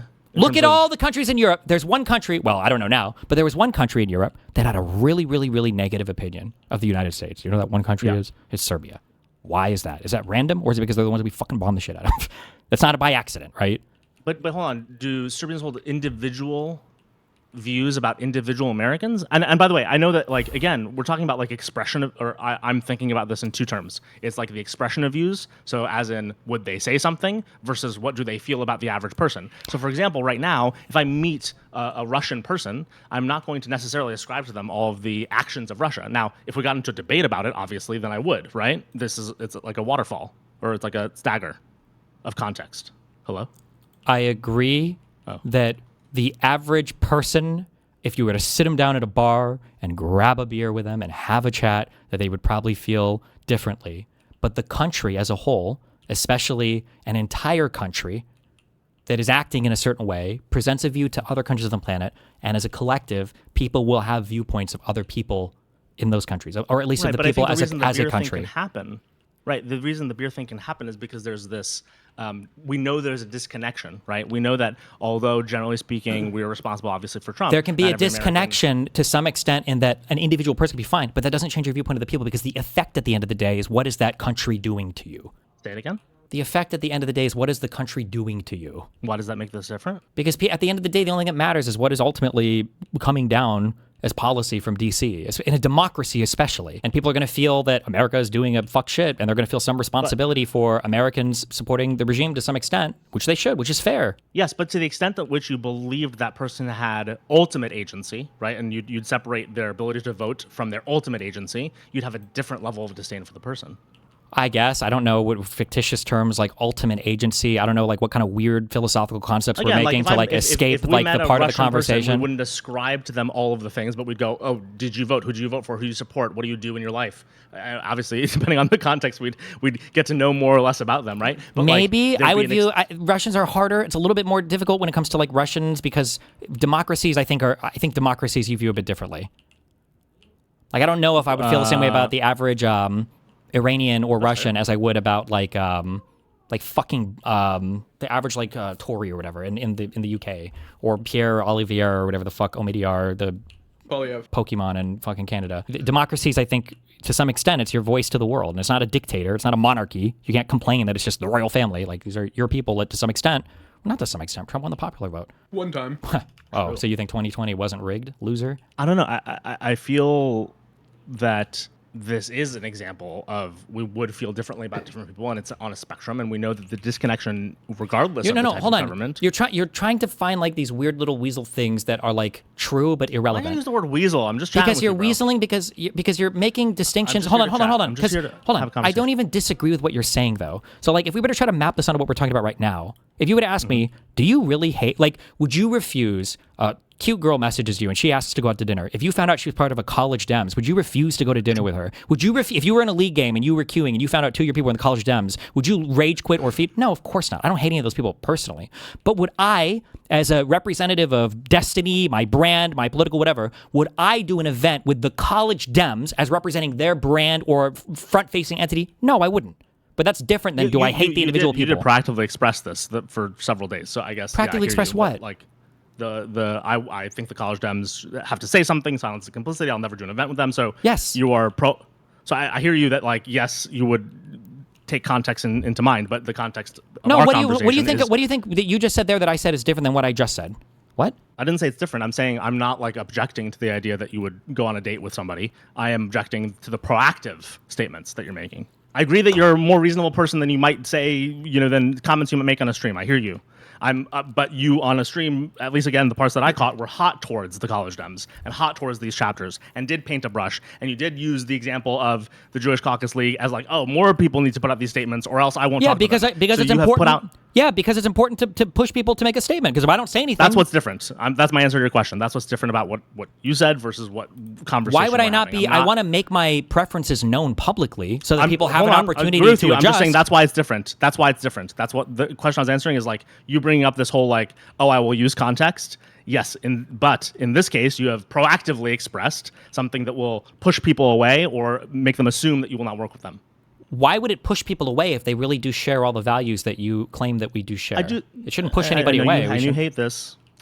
But it's about legibility, right? It's like, oh, you've made it very clear. Yes, and by me publicly stating that I'm not going to do any events with these guys because of them excluding me from an event, there's your legibility. Mm-hmm. I think that is unfortunately true to some of them, right? But again, I go like that. The consequences that falls to who you don't reach is too large. Okay, I'm okay with that. Can we talk about Mamdani? Sure. What what are you doing? Wait, actually no. Let's talk about Vance first. I want to talk about Mamdani now. Let's do Mamdani next. I don't think you should launder Vance the way you did that one day. Okay. You sat there and you basically yes and everything he said without, as you often recommend, giving a proper media ingestion of the man and his incentives and what he's actually doing. And you added on to his views. Why do that? I think that every single person that watches me knows my stance on slopulism and knows my stance on the things that he said. I'm sorry that you caught the one conversation where I wasn't hedging 50 million times over to make it explicitly clear that, no, I don't actually support right-wing populism. Would you give this grace that you're giving yourself to somebody who's doing this on Hassan content? It would depend on the totality of the content they did. If Hutch was watching a Hassan thing, and Hassan happened to have a really good performance somewhere, and Hutch was like, fuck, like Hassan hit a lot of good talking points. He's given, I do this with Hassan sometimes. Okay, fair enough. Then I would say, that's fine. I think I'll say you gave way too much to him in that one without the caveats. The only thing I said that I gave him, quote unquote, was that it was just a really good appearance for him, which it was, but I wasn't. No, but you also paused after good points and added on, it's true, and this is why it's true, and he's right about this, and he is making a good point here, and yeah, he did. He does identify a lot of true, correct issues. I hear you, but sure. I think the ratio of kind of expression of agreement was problematic. I don't think it was just, oh, he made a good point. I think he was making those points towards a political end and a political mission that I'm just going to hope and pray and trust that my audience knows that I am not a right-wing populist that supports J.D. Vance, and that when I say J.D. Vance, makes he's a good point. How he talks about the difference between right to work and labor unions here is actually a good point. I hope that my audience will think, oh, wow, Destiny became a right-wing populist. I'm going to hope that they don't believe that, but anything's possible. Okay, so what are your problems with Mamdani? I just think we need stronger pushback against. Wait, that's it? You're moving on? Yep. Yeah, he knows I'm right. That's fine. What? No, you can't just say he knows that you're right. He's expressing it on a spectrum. I can't fight a spectrum fight. I think that on a spectrum, yes, you can say that someone has a good point every once in a while. That conversation, he did it for like an hour of a Joe Rogan conversation. Well, what part was I wrong about? That's absurd. Huh? What was I wrong about? You weren't wrong about anything. The problem is all of the things he says are bullshit, and he has expressed. What do you mean all the things he says are bullshit? I don't know if anything he says was bullshit. His prescriptions are fucking retarded. But I mean, he's a right-wing populist. The way that he represents those issues is devious and is part of his political mission. And so just affirming that he has the facts right without pointing out that actually all of his political mission, again, in a similar way that you'd say it's someone doing this with Hassan, you can't it's your responsibility. We have to have responsibility in the media. We have responsibility. We have to hold people to standards, blah, blah, blah, blah, blah. You did not do that in that conversation. You laundered his views. And for someone who catches a portion of your stream or who is dumber or whatever, they're going to go like, oh, wow, maybe this J.D. Vance guy does get it. And if he's right about these issues and identifies them, maybe later on, if it's him versus someone else, I'm going to vote for him because he does understand these issues. When you could have said, by the way, he said this thing on Iran. Let's look at what he did on Iran. He said this thing about people's paychecks. Let's look at what tax bill they passed. He's part of this admin. He has literally been Trump's fixer for a lot of these issues. And so I think you laundered way too many of those views without pointing out what he's actively doing, and therefore the deviousness of what he was saying on the podcast. Okay, I understand what you're saying. I don't think I needed to point those out to my audience. I think my audience knows pretty well at this point that I'm not right-wing and I don't support right-wing populism. And I don't even know if I would even agree directionally with a lot of your criticisms. But maybe that's a separate conversation. I feel like about Vance. Yes, because you're laughing, but a lot of even the examples that you're bringing up are things that Vance is explicitly distancing himself from. I think the Iran thing will be one of the. I think because it was one of the things. Political project. That's actually my point, right? Yes. And so even you thinking the Iran thing, you're not realizing the chess game that he is playing because he is exactly what I'm saying he is. He is planning these people. The group that he's a part of, the tech oligarchs, are very good at long-term games. If you think that there are peer representations there, no, they're representations that are aware of what the next election is going to be about. So insofar as he's distancing, it's not because what's good in his heart, and we know that because he doesn't do anything that he said was in his heart. He's written a book that he's gone opposite to. He has a wife that he acts in opposition to. He doesn't act on his heart. He acts on a political game. And so you saying that, oh, he's even backing away from the Iran thing is further laundering and not realizing the political mission that he's on. Okay. I just. And by the way, I'm further with you on Hassan on this than I was a few months ago. And so this is just me kind of reflecting to you a little bit of what you're saying there. I think needs to be very cautious about a guy that's gaining a lot of popularity. Tucker Carlson is starting to talk about him a lot as the next candidate. That was the entire fucking point of my coverage of that, was that a guy who was a fucking loser jerk who had all of the charisma of Ron DeSantis like 2 years ago just had an insanely likable appearance on the Joe Rogan show, and it's really scary how much he's distancing himself from all the crazy shit. That was the entire point of me watching it, and I'm pretty sure that anybody watching me watch it would have understood that, because I think I said that like a million times. My recommendation is make that more legible. Okay. So. No, I won't. I don't think I need to. I think I have the bona fides at this point to say that I don't have to say Trump bad every single time I mention something. Given how though you're like at the same time, and I'm going to point this out. I mean this. He's going to try to tie this to the college Dems. It's going to be the funniest fail in the world. Go for it. Well, it's not about college Dems except tangentially, which is like I think at the same time that you're doing a lot of the pro-liberal work that you're doing, a lot of the work is anti-left. And so a lot of these messages are going to be mixed in ways that you don't control, and it's not your responsibility or obligation, but insofar as you have a political project, I do think that mixing of messages is something to be aware of, conscious of, maybe more than you would typically be or want to be. Thank you. I'm super conscious of it. I've been doing this for 10 years. I don't think anybody watching my stream came away thinking like, damn, I guess Destiny really likes J.D. Vance. Fair enough. Just wanted to put those 2 cents in. So Lucas, should I go further or should I go to Mamdani? Well, I mean... Wait, let me use our quick. Hold on one second. What do you think about the college Dems thing?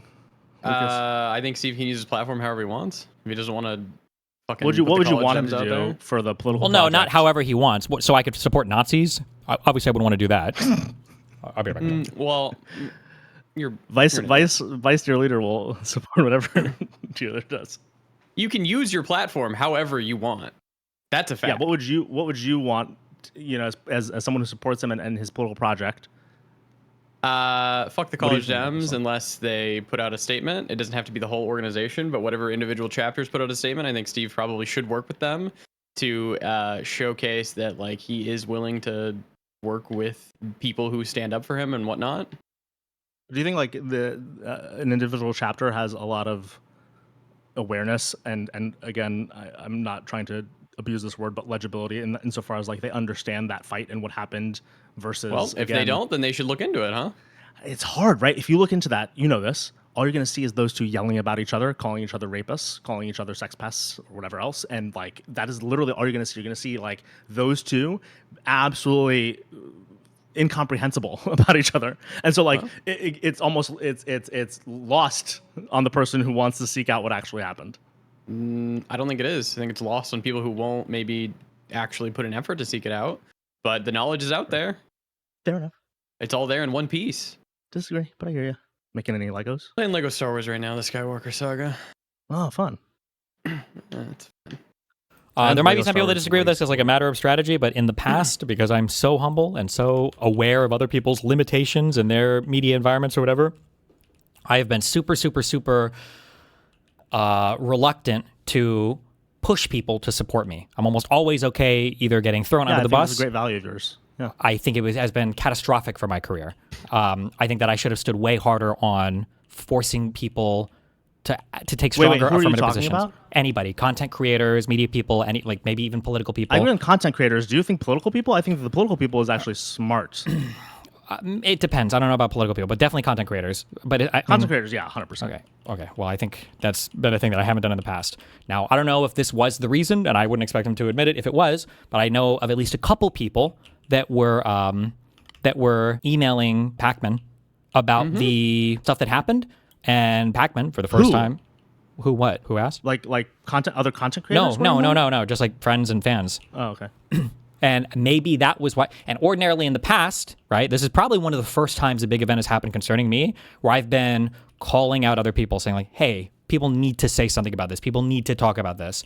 And Pacman actually said something, which is You called out Pacman by name. Yeah. And he did say something. I'll be honest, which is too, good. He's just more normal than some of the other folks. That's not an excuse anymore. Well. That's not the moment we're in right now. Then leave. Don't do politics. Nothing about right now is normal. Everybody. If you're saying, if the excuse is like, well, I just kind of want to do normal politics. I can't do like all this weird drama shit. We have like a rapist. No. I'm saying the opposite. I think one of the reasons he probably also spoke out in this moment.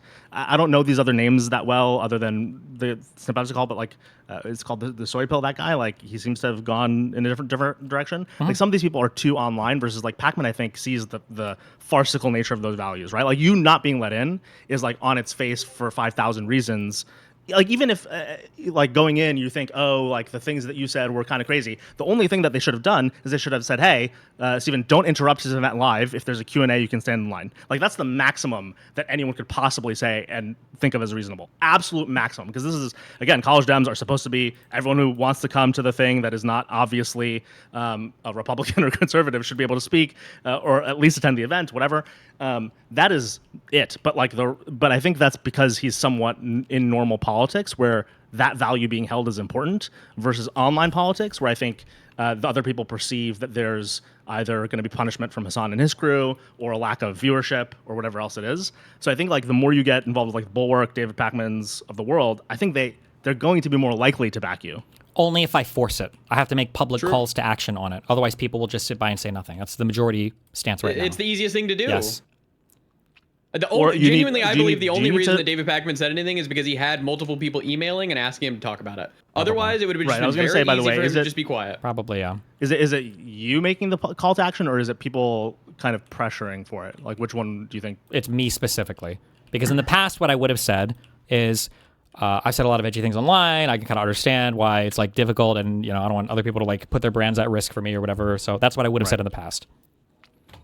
Well, I also think in Pacman's case, it's also helpful that I don't know if this is still true, but he's growing really fast still, right? I feel like a lot of people are a little bit stalled right now. I would have to go and check more. Okay. I don't know if like the Midas Touch people and Michael and everybody else are. Like, I think there was a big explosion of growth several months ago. I don't know right now if people are kind of they're still like doing good views, but I don't know if they're still super ultra growing. The Midas Touch stuff, by the way, this is a complete aside, but you brought it up and I've been wondering about it for the past couple weeks. I don't get their clips and content that much. Like whose audience did they grab? Like, are they cable news? I think I think kind of like olderish, actually like middle-aged-ish, probably like lib crowd would be my guess. Okay. So like the people who might be a little bit too young for CNN, but aren't like quite in the like alternative media sphere. Interesting. Yeah. Have you talked to them? I don't know who all is on Midas Touch. I mean, I don't know what they look like. It's like 3 guys, right? I don't watch anything online. I'm a fucking super boomer, so. Okay. So on Mamdani, I guess there's like a threefold piece to what I've heard you say recently. One, it's you want people to have a reason for liking him, I think, something to that nature. You want them to have like affirmative things that he's done. 2, that he's problematic for not having denounced. At this point right now, the DSA stuff is too scary for me. I don't think I would. I don't think I would be supportive of anybody. I would just find other people to be supportive of other voices I would want to support. So he to me, Mamdani, right? What'd you say? Then support Mamdani, right? Then support Mamdani? The DSA is too scary right now, so you wouldn't support Mamdani. Correct. Right now because probably even AOC, I think, at this point, yeah. I just would want to stay as far away that I think they need to be choked off from oxygen as much as possible. So I guess one sub question to that, and then 2 that we'll advance on.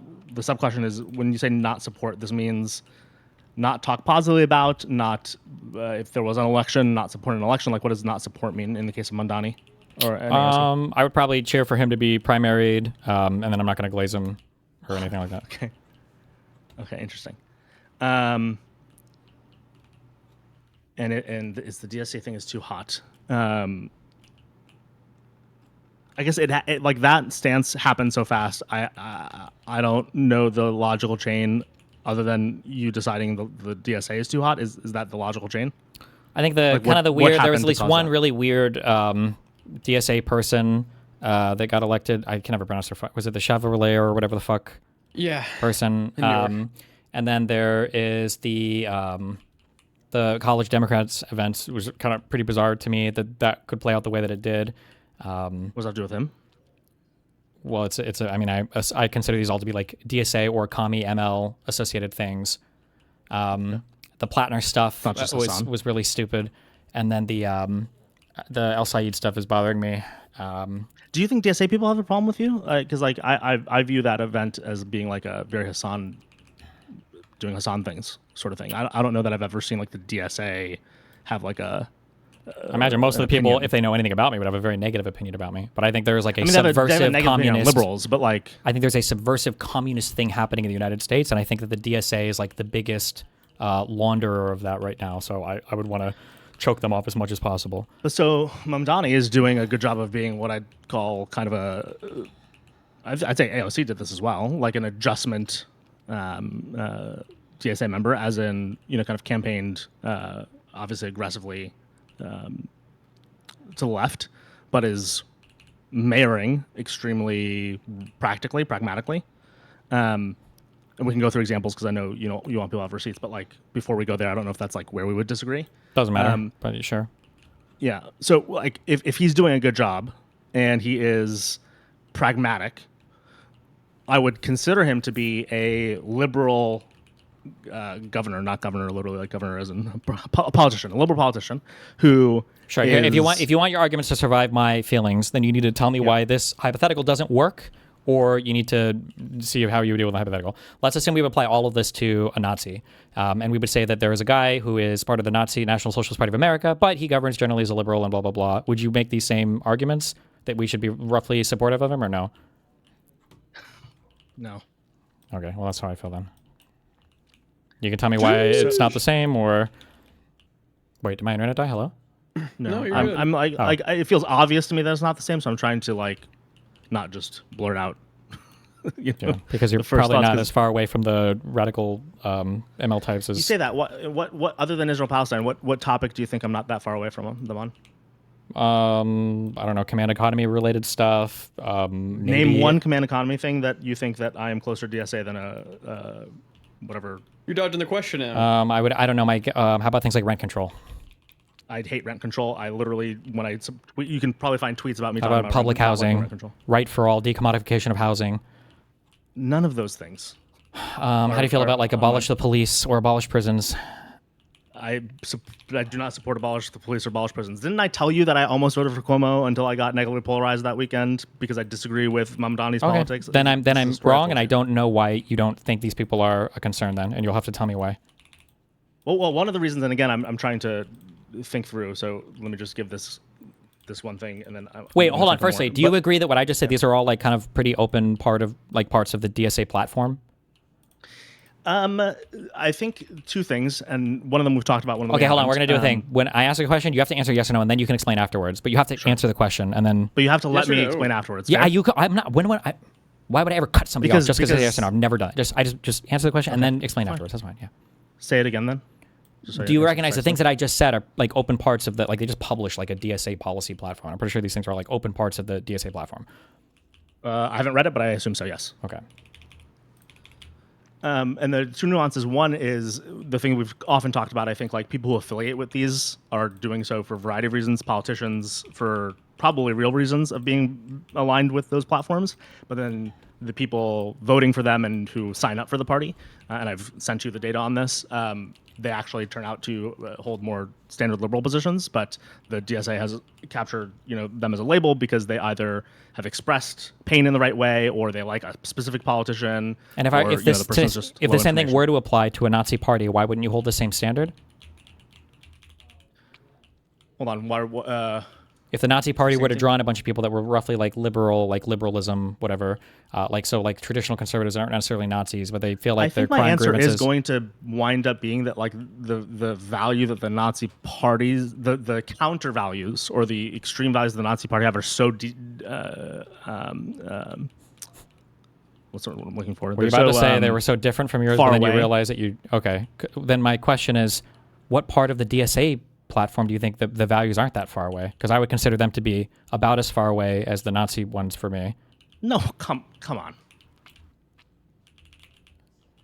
You think rent control is as far away as Nazi values? For the subversive elements of the DSA, yes. If you're talking about like, again, if you're talking about, the question is who are the subversive parts versus the reasonable parts? Well, the question is do the reasonable parts try to push away the subversive parts? And I don't see that ever happening. If that was happening, I'd feel differently about it. Maybe that's the conversation. Yeah. So, but by the way, so like I'm in New York. A lot of my friends call themselves DSA or more Bernie, whatever. Like when I debate rent control with them, they're not coming at it from like I foundationally believe, like they're people in normal jobs. They don't come out with a foundational theory of housing. They come out with like we need to do something about the pain that either they feel or I agree with they that. think other people are feeling. Yeah, that's fine. Yeah. But like when I say like I'm worried about like their stance on rent control, I don't care about rent control. Like even a normal liberal can have a pro rent control. I think it's dumb, but there's like room for that in my political ideology. What I'm thinking of is the people who are obsessed with the concept of the decommodification of anything that they consider to be some human right to life, in which case it also calls for the abolition of all capital related to that particular thing, and all of it should be provided by government public housing or whatever. Like that's the big belief that's powering the DSA's rent control thing. It's not just rent control, because I think that price controls can be an effective means of helping some people. It's because I think the commodification of what should be a basic human necessity is evil. Yeah, I guess. Do you think? I don't want to use Mamdani specifically, but he might be the only like useful, in practice version of this. But like he is implementing both rent control or rent freeze on already public housing. Whatever you're going to talk about from Mamdani's policies, I haven't seen anything from Mamdani's policies that I think are super problematic. So it's not going to be the policy level. It's just that he's courting and representing the rest of the DSA, and the entire DSA wants to like ride off of his success. But he's also said the opposite, right? He said he's open to like more conservative politicians in more conservative areas, right? So he's said big tent. He hasn't said that's fine. Like, but if your big everywhere. tent includes, like if I have a big tent of cells in my brain, and some of those are fucking glioblastoma or whatever the fuck is a malignant cancer cell, it doesn't matter. That's a big tent. Right, but okay, use rent control as an example, and I might not be aware of some of the extremes here, but like the DSA the laundry list that you and I could go through, I would say none of those are close to being equivalently far away from our values as a Nazi party would be. I think most of them are extreme versions and probably low information versions of the same, kind of policy issues we would take, but they have, problematic prescriptions. I disagree. I think it's a different thing in kind. When it gets to a certain level, it's not just a more extreme version. There's a thing I push against a lot. I agree with you on a certain level, by the way. Hold on, just to be clear. People would take that all the way. I agree with you, but I don't know who those people are. There are people like Kazan Piker. There are people like the one lady, the crazy lady or whatever. Let me clarify. I don't know that I see them as such a lot. Like, there are liberals who I disagree with a lot. I don't think that they're a huge voice. Maybe not even in the broader DSA movement yet. But they are a big voice in their media movement, and nobody in the Liberal Party even seems to be able to push back against it at all. So I seriously doubt. Is Mamdani supposed to speak out about that? Oh my God, no, I guess not. I don't feel, because it's like the prescription. It's the parent adult or the adult child for every single person that's not me. It's like, can Mamdani do anything? Can the person who's not you speak out against anything? Can anybody at all do anything? Is the guy who considers himself to be the head, is the guy who considers to be the most popular DSA person in the country, share any responsibility for the direction of the party? I guess in your world, no, because his name isn't Stephen Bunnell II. But in my world, I would say, yeah, if you're the head of that political movement, it probably behooves you to make statements guiding that movement in certain directions and to do everything you can to keep at bay. Statement that he would make, let's say next week, that would be reasonable for the mayor of New York to make, that would get at what you're talking about? I don't know, anything pushing against or disavowing the more radical elements of the party or whatever. What would that look like? I don't know what it would look like. I guess I would have to think more specifically. But whatever I would think of, it would be less radical than, for whatever fucking reason, him making statements about wanting to arrest Netanyahu.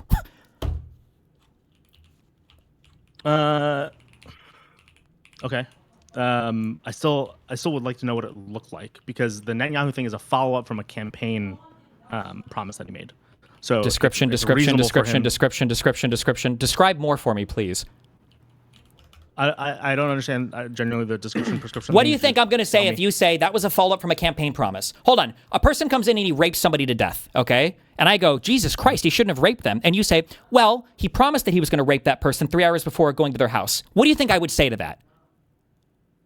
Well, sorry, I wasn't saying that you have to agree with the idea that he has any scope over Netanyahu, but I'm trying to get you to imagine or give us something to imagine about what he releases a statement next week. I'm asking you. No. I'm asking you. What do you think I'm going to say about the Netanyahu thing that you just said? Well, that was a campaign promise he made. What do you think I'm going to say in response to that? That it was out of scope. Yeah, I would say he should have made the promise. Obviously. Okay. But that's not the question that I'm bringing you to. I'm bringing you to the question of, insofar as you believe he should make statements today, moving forward, or kind of in this time zone that we're in right now, what would that look like? What is appropriate for him as a mayor of New York to make as a statement? Well, I guess it would be related to. Do you want a specific statement that I think he should make to disavow more radical parts of the DSA? Yeah. One question. Yeah. If I can. It's not about the statements he made. I'm sorry, Sherveen? Yeah. Sherveen. Yeah, that's all great. Sherveen. Yeah.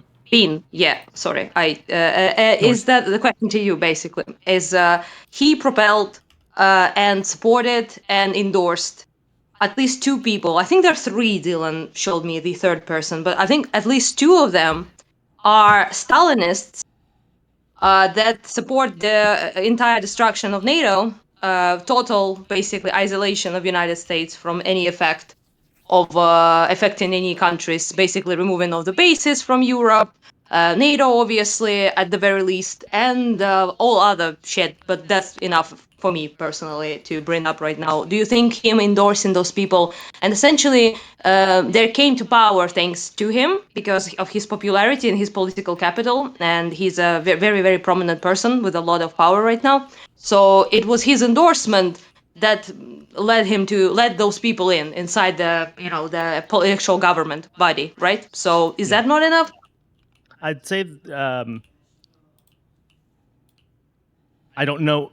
And the reason I don't know is because a lot of the same things that were thrown at him were old. And so, by the way, you could tell me about this. So, for example, a lot of the statements he was trying to be held accountable to during his election were from when he was young. I do give a lot of room to people who are young. So if these NATO statements were from like 10 years ago that this person made, and they wouldn't say the same, it was modern.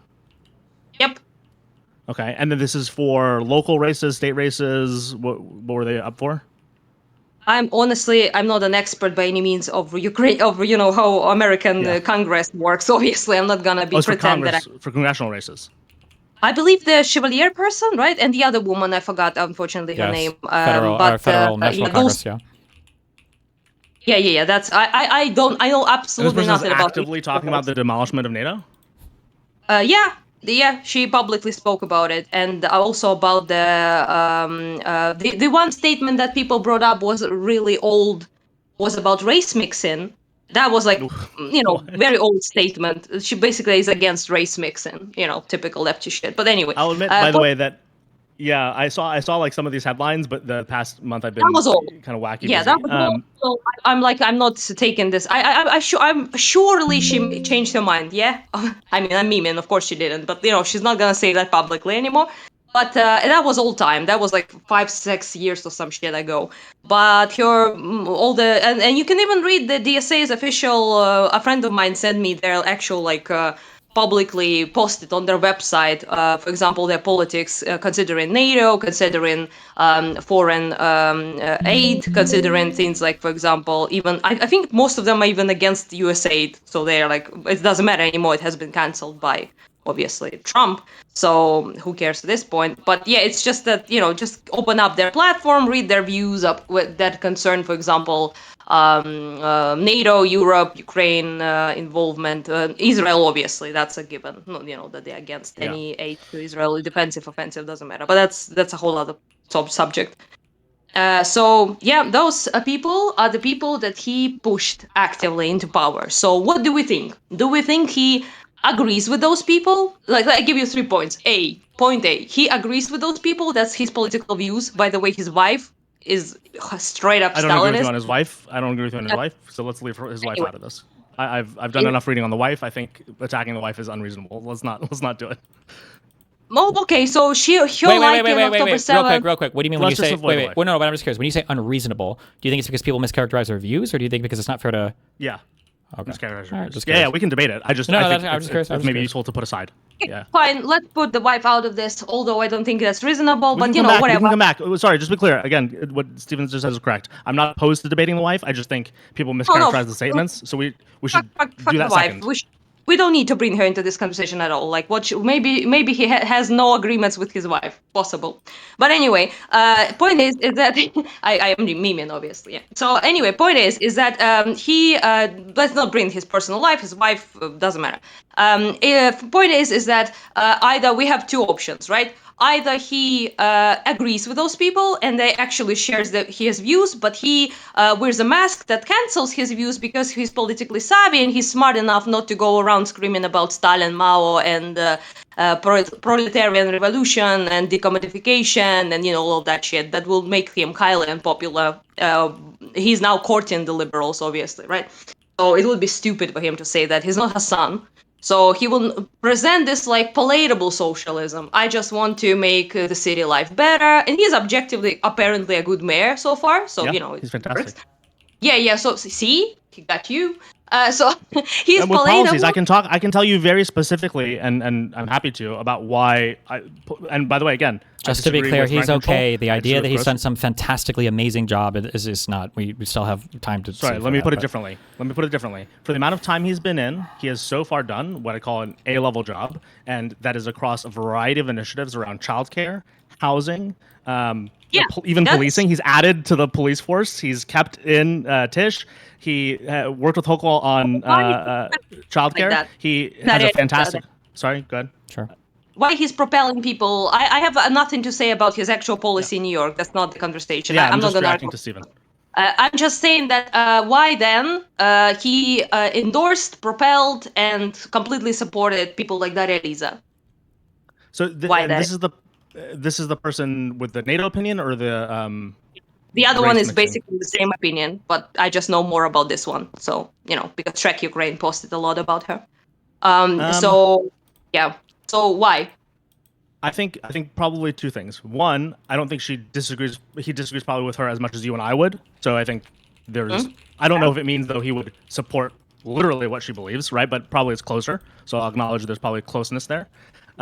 Two, I think he believes, and I think a lot of the DSA believes, that there is a coalition that they're trying to get into office, not necessarily, and this is where you and I would start to disagree again, to like impose, as Stephen put it, the destruction of capitalism and the world order and all this other stuff. I think they actually have tamer, as a whole, I think they have tamer views in that. And again, I've sent polling to Stephen in the past around at least the people voting have much tamer views, and we see that. Even these two people don't. Like the people who actually got into power. Fair enough. But I guess that means I don't think that like this coalition building will work in the same way they expect. So I think that he probably views it somewhat as like a coalition of people to bring into office in the same way that like we would view that if we were talking about getting enough votes for something in the Senate. Okay, let's say it doesn't happen tomorrow, obviously. That a bunch of fucking Stalinists are going to be in the Democratic Party. I'm not saying it will. It's stupid. But let's say 10 years from now on, we have a person like Mamdani who will continue, I imagine, to be loved and popular and all of that shit, right? And he and other people will pull more people like that, and then more people like that into the Democratic Party to a point when then they actually do have political weight. They're not just a couple of crazy people there, right? They're like, now they actually have a significant political sway. Then what? Mm-hmm. What are you asking me? Now, let's say those people that are many of them there, they have a lot of power, they have a lot of popularity. You also live now in the era of populism in America. So left populism appeals to people just like right populism does. So let's say they gain more and more and more and more power. So now what you have, for example, there is a vote on should America stay in NATO? And those people vote a particular way. So what do we say to that? Is that a good thing? Is it a good thing to allow? Then I have no further questions. Why a person like Steven would not glaze Mamdani anymore? Because, yeah, that's where it leads. More people. So glazing Mamdani leads to the destruction of NATO? Is that exactly Mamdani himself, but people propelling themselves there. He propelled people I have what I thought was the standard view of, kind of the Obama era liberal that I consider myself, that this is like a big tent party. And so you're going to have a variety of factions in the party. And they're going to swing. This is, yes, I understand that. Of course, you also can appeal to the fact that there's so little of them now. Like, who cares, right? We have bigger problems, which is Trump, obviously. Good argument. I hear it a lot. Just as a quick truism, yeah. What do you think big tent means? Means the tent's big. What does that mean? What are you asking me? I'm asking you, when you say we have a big tent party, what does that mean? I think that, generally speaking, when we talk about that on the left, because it's different on the right, we know that there are a variety of subgroups and subpopulations. Some of this might be do the rape dems get into the big tent? Demographically. Sorry? Do the rape dems get to join the big tent? No. Okay, why not? They deviate too far from our values. Okay. So when you keep saying big tent as like this catch-all for, I guess, like socialists or commies or whatever, but I would argue, or I would feel, that commies I'm not in the tent with them. There is no tent that we share. So when you keep saying, well, it's a big tent party, these are people that I wouldn't consider ever to be a part of my coalition. Same thing with the rape dems. I wouldn't want to be in their tent either. Who are you talking about? Who is a commie right now? The entire left-wing media, the far-left media ecosystem, and then... Okay. Is Mamdani? No, but the problem is he's courting them, and he's empowering them without forcing them to change their perspective on things. And so he's empowering them. Yeah, he will endorse those people. Condemnation. He's making a great. He's being a great role model, I would say, towards a practical politics, because what he's done so far is very in line, by the way, with prior. Okay, you can say that, right? But also, he knows he needs to be effective. So one of the mediating forces, in addition to just kind of process in this country, is he has to work with other people. You can't. You're never going to get all DSA. You're never going to get all Nazi. You're never going to get all rape. Stop. Hold on. No, wait. You're okay. Are you aware of the selective zoom in and out game that you're playing? Like, you're speaking in these broad truths that are just absolutely not applicable here. Mamdani's endorsement in New York City is good as fucking gold. Do you think that if Mamdani were to say, listen, I will endorse you, but like, we got to just put something in the fucking on the website about Ukraine, okay? Jesus. Do you really think that some of these people are like, nah, fuck you, nothing about it?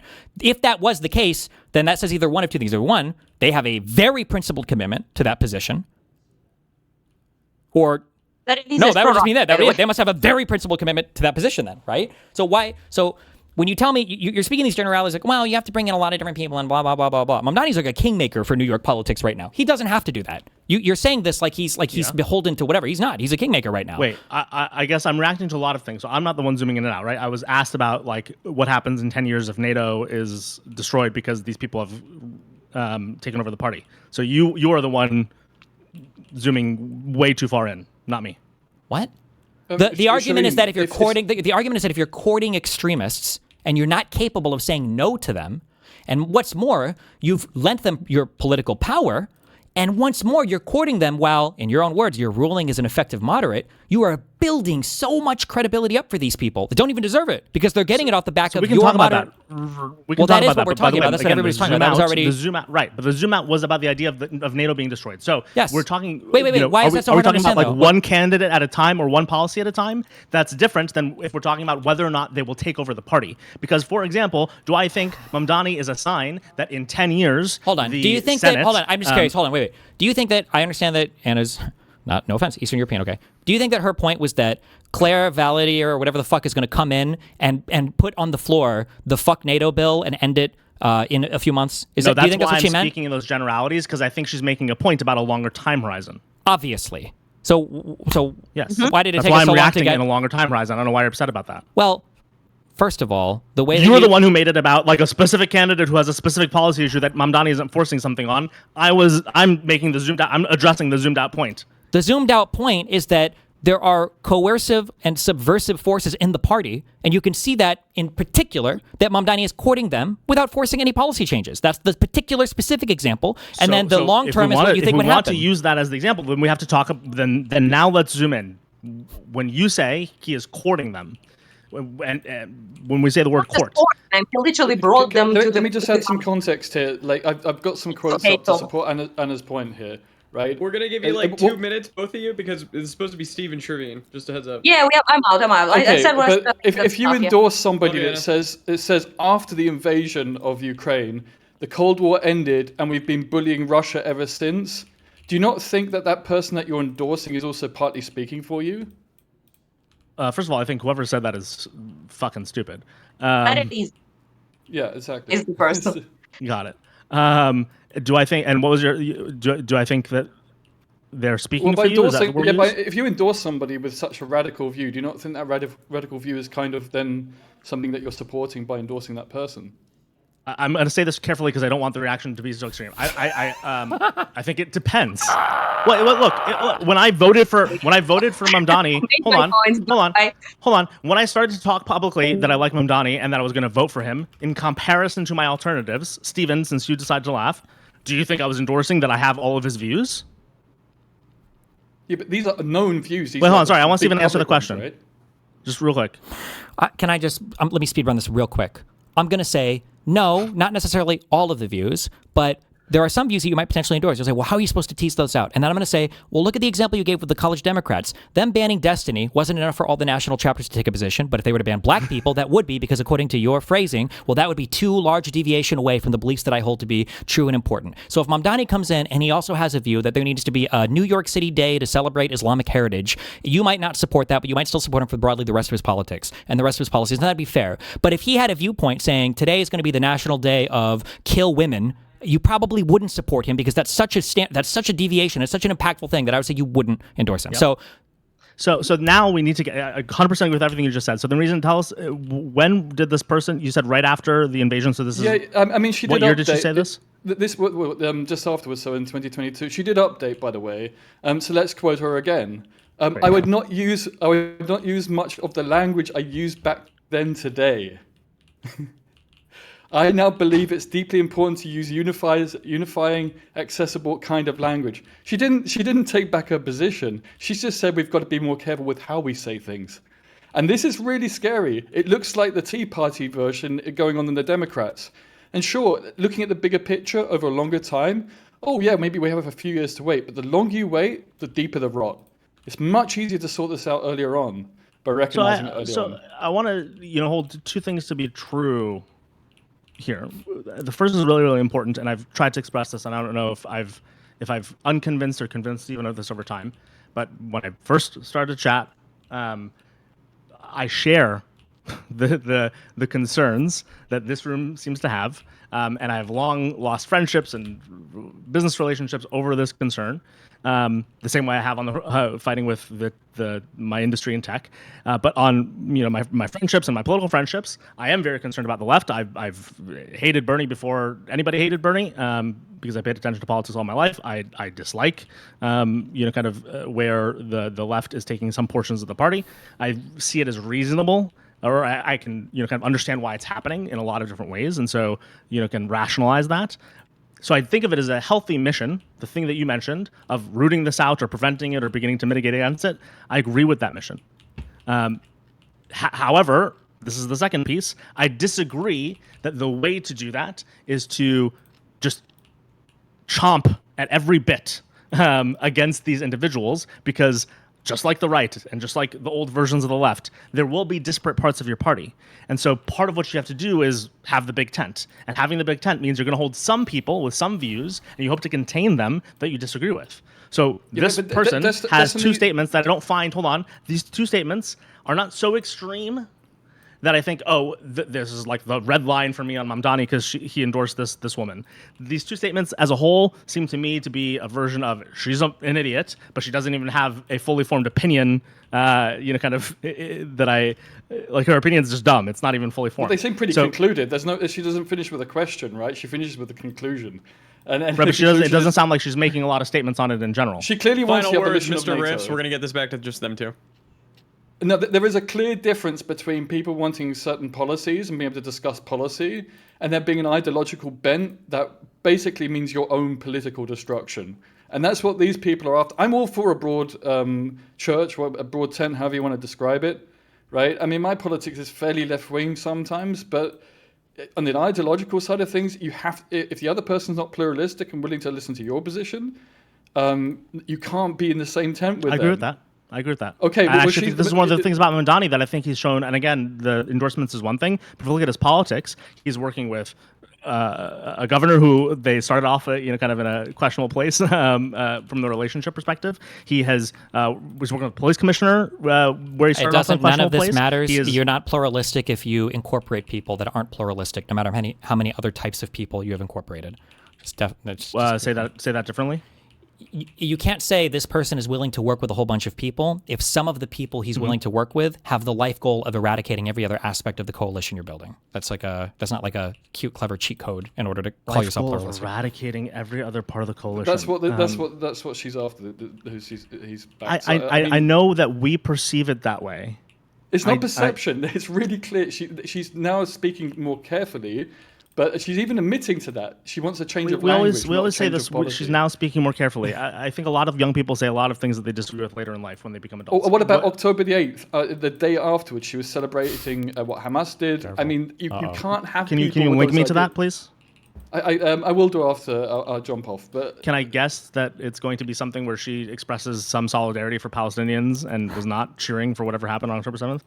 You might disagree with that, but October the 8th. This was October the 8th, right? She was doing this. Yeah, I know, but I know this room and this crowd has a different view. I won't get into that. We can debate this later. I don't want to take up any more time, but yeah. Continue for me.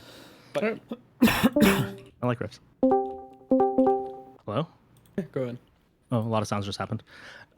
So, where were we? If you are dealing with somebody of a political nature, and the name is Stephen Bunnell II, they got a lot of political responsibilities. They got to be messaging to everybody. They've got to be operating selflessly and with maximum humility. But if you're no-name retards like Mamdani, you just have to kind of take what you can get, and you can only operate in one way because Jesus, there's basically nothing else for you to do on the planet. And same thing with like the college downs I had and asked everybody you, else. and you still haven't given me an example of what statement you think would be reasonable for him to make next week. It's unacceptable for anybody in my party to not. And you should be supporting Ukraine as much as you support the Palestinians. You think that next week he should make a statement that anyone in the Democratic Party should support Ukraine as much as the Palestinians? That's what you think? Yeah. Is there an echo in here? Okay. Do you know why that's unreasonable? Why? I bet you're going to tell him. Expect anybody to make that sort of a statement? Why not? Not the sort of statement that makes logical sense. Why would anyone make that statement? Why would you? Why? How does it not make logical sense to support the Ukrainians why as would much as anyone the make Palestinians? that statement? What is the catalyst? There is currently a war going on in Ukraine, and the United States has been reluctant to support them. Why are other people not making that statement? Some people aren't because it's not a very politically salient issue. Maybe to the average American? So let's say that I accept that that's why. That's one of many reasons. But so why would Mamdani be expected to make that statement? Why is that something you want of him? He wouldn't be, because his name is not Stephen Bunnell II, and he is a slave to the current winds of politics. But you know what was a really important statement to make? Is that he needs to arrest Mamdani when he comes to New York City. My God. Or he needs to arrest Netanyahu. Thank God we have the New York mayor. Thank God we have the New York City mayor. Now, I rescind. I take back every compliment that I gave him on the Western Wall shit. I thought it was weird and cringe to ask the mayor of New York City, like, would you go to the Western Wall and blah, blah, blah. I was like, he's the mayor of New York. Why the fuck would I care? Fuck him. I mean, fuck you. Why would you even ask this question? What a weird virtue signal. But then now I completely rescind it. I don't know. Now I look at that statement highly sus, because it's like, his statement there was, I'm the mayor of New York City. I'm here to govern New York City. Base. That's true. But now when he wants to talk about arresting Netanyahu, okay, so that was a lie. That was a virtue signal. But he's the mayor of a city that Netanyahu's constantly in, no? It doesn't matter. If he arrested Netanyahu, and by the way, when federal Netanyahu's authorities here, would have... do you think New York is very involved when Netanyahu's here? What do you mean involved? The police, the mayor's office. Probably not that much. Agencies. Not any more than any other world. Probably. I'm sorry. What you think that like Macron? For every world leader. Yeah, for every world leader, not Netanyahu especially. So it's in his purview to arrest him. It's not in his purview to arrest him, but it's in his purview to think about him. Oh, is that what we were talking about? My criticism of Mamdani is that he thinks about Netanyahu. No, wait. I want you to say that. Was my criticism was my criticism that he thinks about Netanyahu? It wasn't. No, but I was justifying why he was asked this question, or why would have an opinion on this question. If he have an opinion on arresting the mayor of a him? city, he knows he can't. But yes, if he is the mayor of a city that deals with world leaders, then he's going to have an opinion on what he thinks should be done with world leaders. One of the views he had that he corrected is that the mayor of New York has authority to do this, and then he corrected that view, and he's like, okay, I actually can't do this. Okay, then in that case, we can shrug out the rest of the conversation. I just don't support him at all, because I don't think people with cognitive deficits should be in any kind of like major political office. If he's retarded and he thinks that like the New York City mayor has the authority to unilaterally decide to arrest world leaders, he's just not qualified for the job. He should probably be impeached. I'm sure it was not a unilateral belief. Then it's even worse. He's chosen to surround himself with equally uneducated people. Okay, so let's go back to reasonability on this.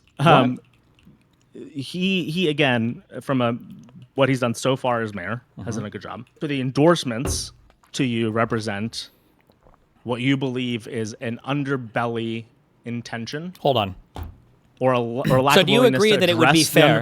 Do you agree that it would be fair for him to make a statement that there's no room in the Democratic Party for somebody who doesn't support the Ukrainians as much as you would support the Palestinians? Do I agree it's reasonable for him to make that statement? To expect him to make a statement like that? I think it's unreasonable to expect that. Do you think it's reasonable to expect him to make a statement like that if he's willing to make a statement about masturbating to the idea of arresting Netanyahu? Do you think it would be reasonable for him to expect? He campaigned on that one. Whether or not you think that was reasonable to campaign on, it's still something that people voted for, and therefore he felt the need to address, given that Netanyahu was talking about coming here. Okay, approximately, yes, it's reasonable. Okay, fine. If he wanted to rape children because he ran on that, would you say, he campaigned on it? Why? I don't know. You keep giving the stupid descriptive argument of, well, he campaigned on it. My issue is the thing that he did, regardless of if he campaigned. I don't know why you keep saying, well, he campaigned on it. Like, that's an escape for what I'm arguing. Well, it is, and the thing to think about is at the time at which he made that promise. By the way, you didn't have that much of a problem with him at the time that he made the promise. So you're part of the affiliation here. He was saying something about the future. To be clear, my thought at the time was I wasn't really sure how subversive. I think that the problem has gotten worse and worse and worse, especially seeing the people that he chose to endorse, especially after backstabbing the one moderate dude and endorsing a wacky radical lady. So backstab. I don't remember the guy. It was a Jewish dude, I think. Was it I don't want to say Goldstein. Was that his name? I don't remember. It's probably Goldman or Goldstein. I feel like it was. Somebody in chat might know, but before it's not at all. But he chose to endorse. Can you engage with his hypothetical, Sherveen? No. Wait, hold on. I addressed. He's not engaging with what I said. So because he made that sort of. Oh, was it even Lander? At the time, he didn't betray Lander. What are you talking about? Brad Lander versus Dan Goldman. Didn't Lander get elected to something? He endorsed Lander. Yes. But the other guy, who literally was like one of his best warriors during the election. It was the other Chevalier. I don't know. I don't know why Chad is answering questions if they don't know the answer. And I'm too lazy to look it up right now. Chad, you are wrong.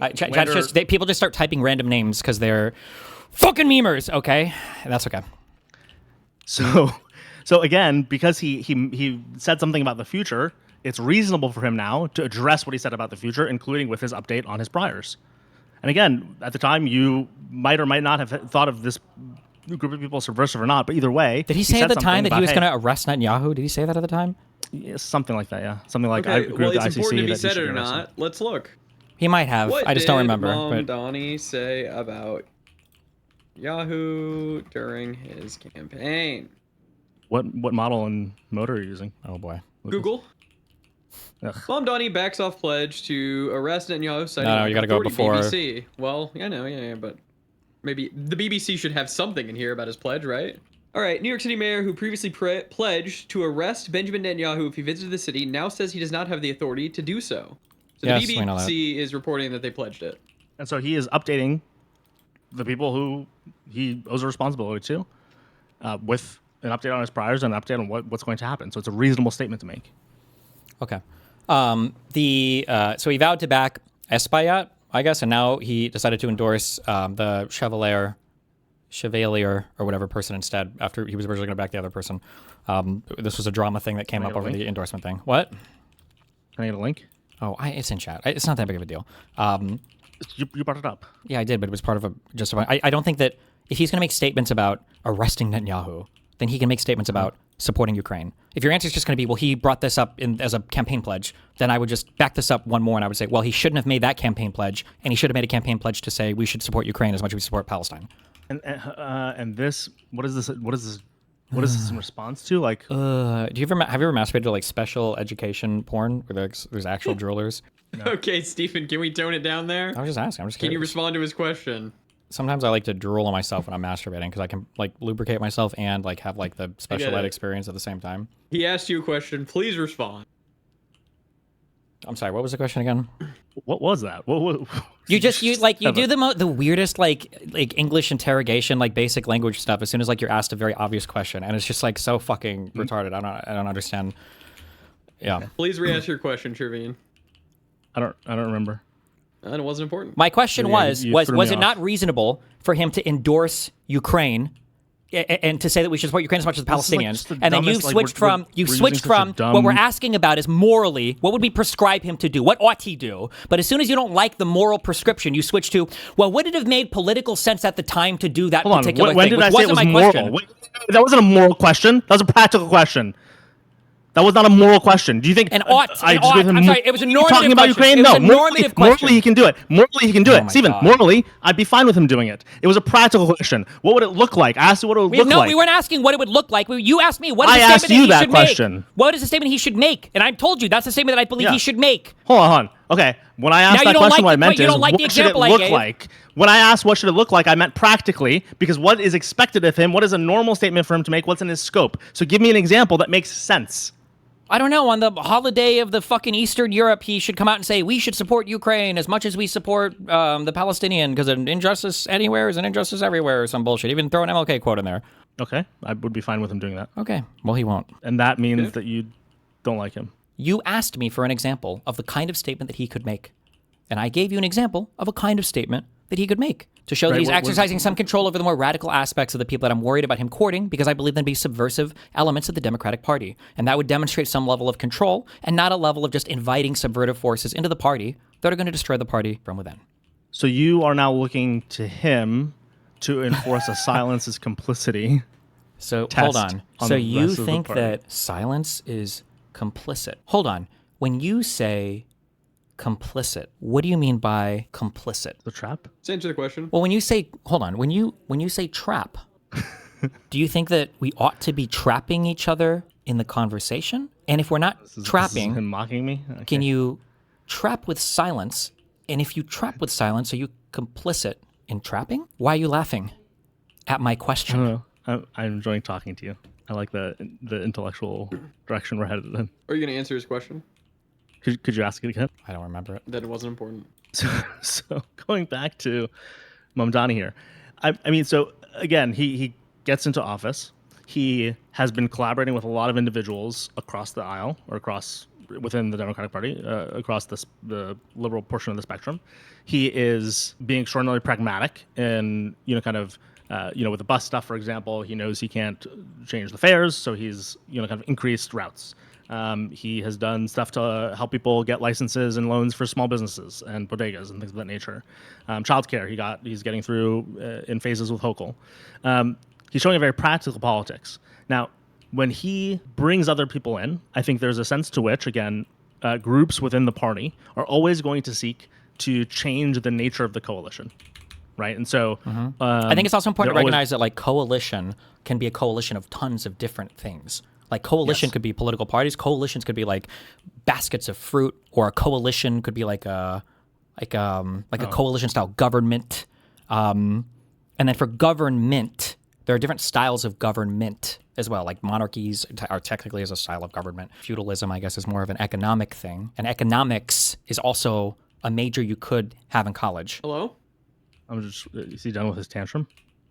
I don't know why you're uttering meaningless statements like, what am I going to say to you when you say there's a coalition and people can be brought into the coalition? So should the rape dems be brought into the coalition? You didn't let me finish my statement.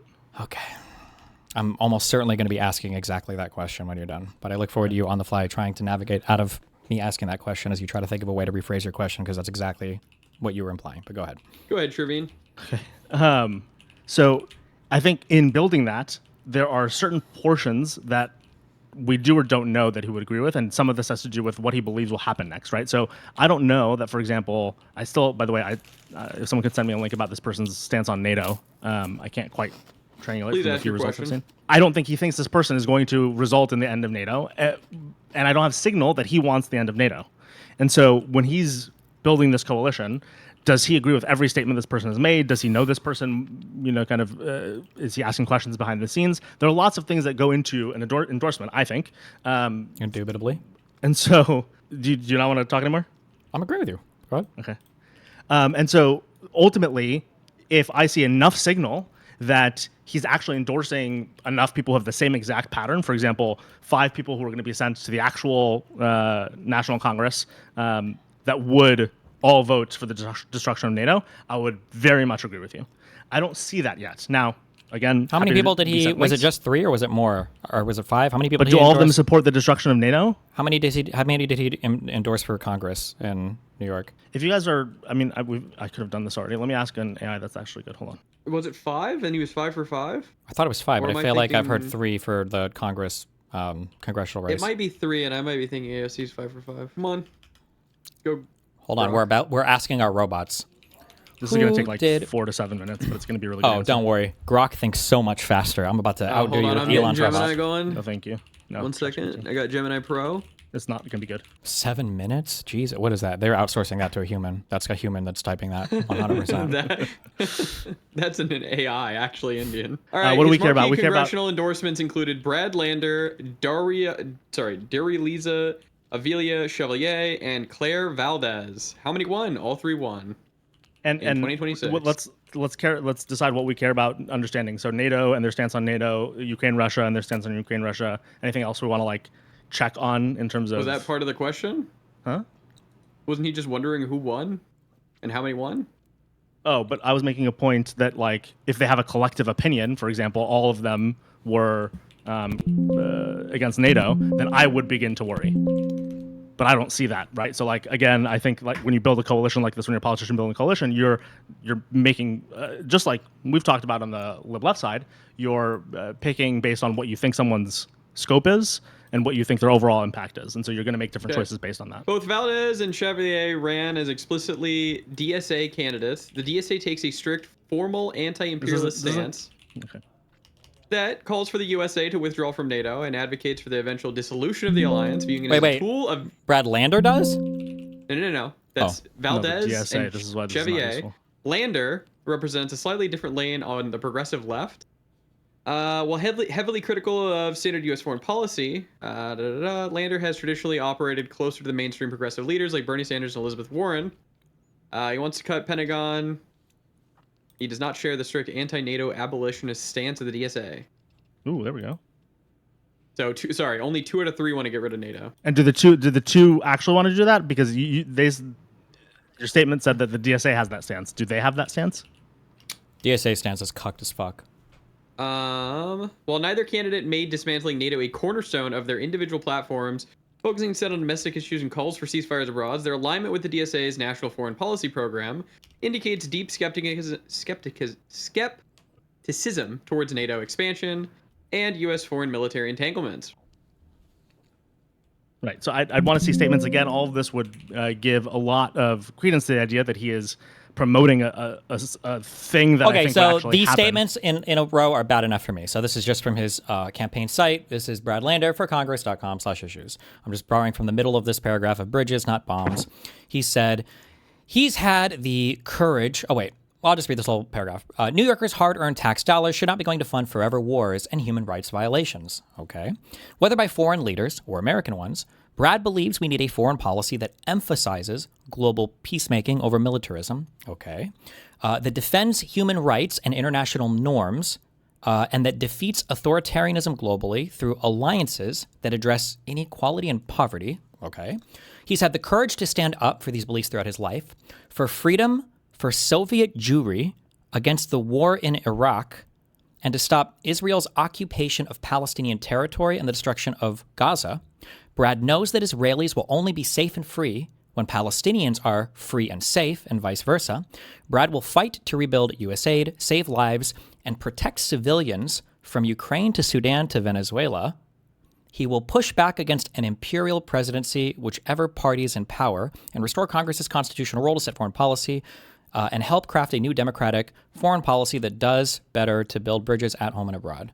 I would consider that to be a non-stance or a bad stance for the Ukraine stuff. If you don't say that you're pro-NATO, you're fucking retarded. Hold on. First of all, who was that? Brad Lander. Brad. Didn't it literally... What's the... which subpages? Is this issues? Yeah, bridges, not bombs.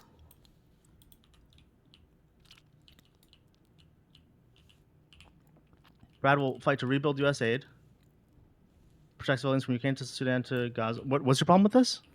He has a lot of strong positions about not just protecting Palestinian civilians, not just protecting Palestine from harm, but that Palestinian sovereignty needs to be respected. But the statements, and there's multiple statements in here about Palestinians. There's more down the page as well. But for Ukrainian, he's just like, oh, I guess protect the civilians. It's a non-statement. That's a nothing. Oh. That's a nothing burger. Okay. Holy shit! This kind of looks like Texas. Let's call it a Dan burger. I think it's weird to have a problem with this. I know. You don't really, but it's so like it politically benefits you right now. But my position is incredibly obvious. What do you mean politically benefits me? Well, how do I benefit? Because it's the side of the argument is the side you're representing right now. Why do you think it's weird that he has a problem with it? Let's get in. Because it's very obvious that the position here is that, like, if I were to come out and I were to say, we need to reduce the amount of civilian deaths, we need peace for Palestine. Nobody says that. We need justice for Palestine. We need to end the occupation. End the occupation? If they were to say we need to end the occupation of Ukraine, that's it. I'd say that's the equivalent. Nice. They don't say that, though. They just say we need to protect civilian lives because they would say that all Ukrainians need to submit themselves to Russian genitalia inspections and give up all the fucking territory that Russia has. That's their position. Peace is important when it comes to Ukraine because it was the U.S.'s fault. But when it comes to Palestine, ending the occupation and military action is the important thing there, or as much pressure as possible to get the unjust situation of the Palestinians resolved. No Jews, no news. So I think that Brad Nothing Lander, you say is going to change my opinion on this. I'm just letting you know, but you can argue it if you want. Go ahead. Come on, Steve, hear him out. Well, it's going to be a ton of equivocation, and I don't think he's not even going to state an opinion. Do you think that what I just said has any merit? That it's very strange to talk about ending the occupation of Ukraine, but only speaking to justice for civilians in Ukraine? I'm sorry, to ending the occupation in Palestine, but only speaking about justice for civilians or protecting civilians in Ukraine? One of these statements you recognize is much stronger than the other, right? Okay, so that's all I'm saying. Okay, maybe you can change your mind. Let's hear him out. Go ahead, Sherveen.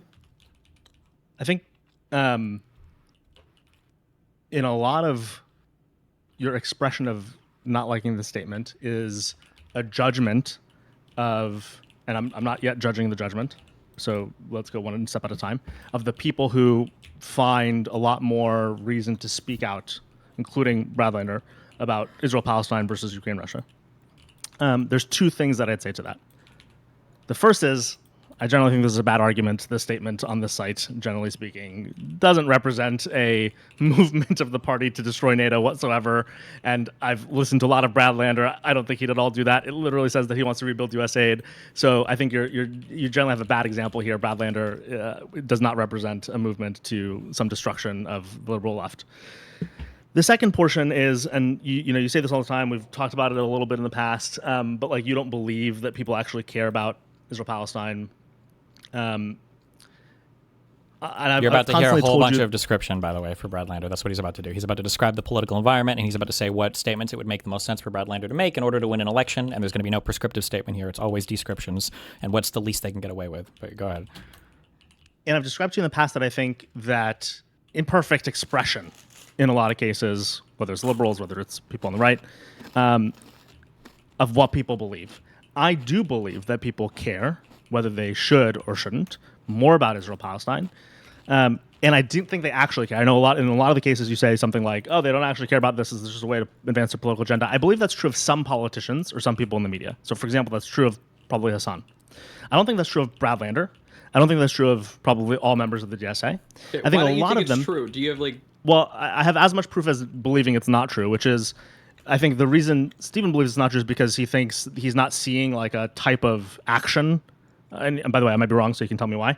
A type of action that lines up with that much care. Whereas I believe people right now are stressed in different directions, and their empathy for what is a very visible thing that's happening in Israel-Palestine, where the civilian nature of the combatants, or the civilian appearance of the combatants, actually does draw a lot of empathy. I believe people actually care about this issue. That doesn't mean, by the way, that I believe they're fully educated about the issue. That doesn't mean I believe all of their conclusions are correct about the issue. But when I talk to people, when I hear other normal voters all the way to, let's call it our standard politicians, talk about this, I do think it elicits something very real in people, that this is happening and that they believe that there's some version of speaking out that is different than the Ukraine-Russia version, because they believe we have more agency in our relationship with Israel.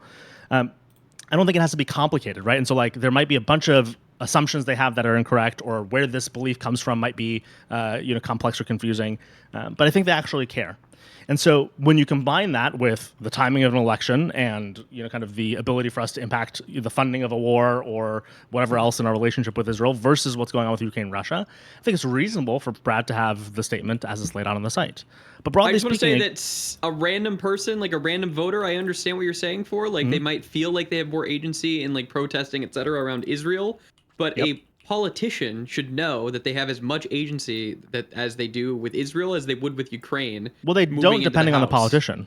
They don't, depending on the politician. So Bradlander does not have as much agency whatsoever. Why? When it comes, unless they're on a committee. Right. So what is Bradlander going to do about Ukraine and Russia? Vote to send weapons to Ukraine.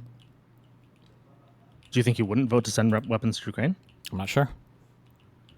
I think he would, and I think his statement isn't that part of the problem that we aren't sure? Yeah, that is the problem. That's the difference. Look, if you guys showed me a place where he was asked and he didn't actually answer, I'm happy to critique him for that. We know how he feels about Israel, you shouldn't have to. Right? Yeah, and he had a chance to write it right here.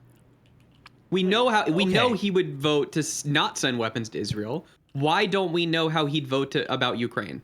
He literally, I'm looking at a tweet from February where he's talking about the prayer for the brave people of Ukraine and their fierce courage and resilience in the face of brutal Russian aggression as a beacon for the world in these dark times. The illegal war resulting from Russia's invasions has gone on for 4 years now, 4 years of unspeakable bloodshed of the hands of Vladimir Putin. This is why it's so essential to build and preserve multilateral action, not Trump's mad burn down our alliances approach. It takes a broad coalition to preserve freedom against autocrats. We must remain resolute in our solidarity with Ukraine. Let there be just and lasting peace. Fuck you both.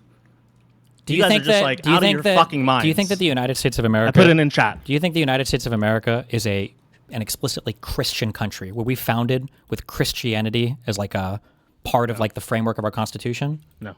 Why not? Why don't you think that? If you look at a lot of founding documents that I've read, especially when the whole there's like a few months ago, the right decided to take an approach with the debates on X about birthright citizenship. A lot of the founding documents talk about a separation from religion or a very careful isolation from religion. You can look at a lot of the documents. Sure. And you know what? That argument is a good one, and it's even more sophisticated than the argument I'm going to make. But I would make another argument. The Constitution, there are a lot of people that debated on how to write that. And there's a lot of writings, like you said it yourself. There's peripheral writings. You've got Federalist Papers. You've got all sorts of writings. And they didn't put that in the Constitution. Why would they not? If they wanted the United States of America, I ask every Nazi, if they wanted the USA to be a Christian nation, why the fuck wouldn't they put that anywhere in the Constitution? So I think there's so when I look at this tweet, and I see cuck language like preserve multilateral action takes a broad coalition to preserve freedom, I don't see a single policy point anywhere in here. Do you? He's not in Congress yet. This is February of 2026. Was he in Congress when he said we should stop sending bombs to Israel? That's a policy position.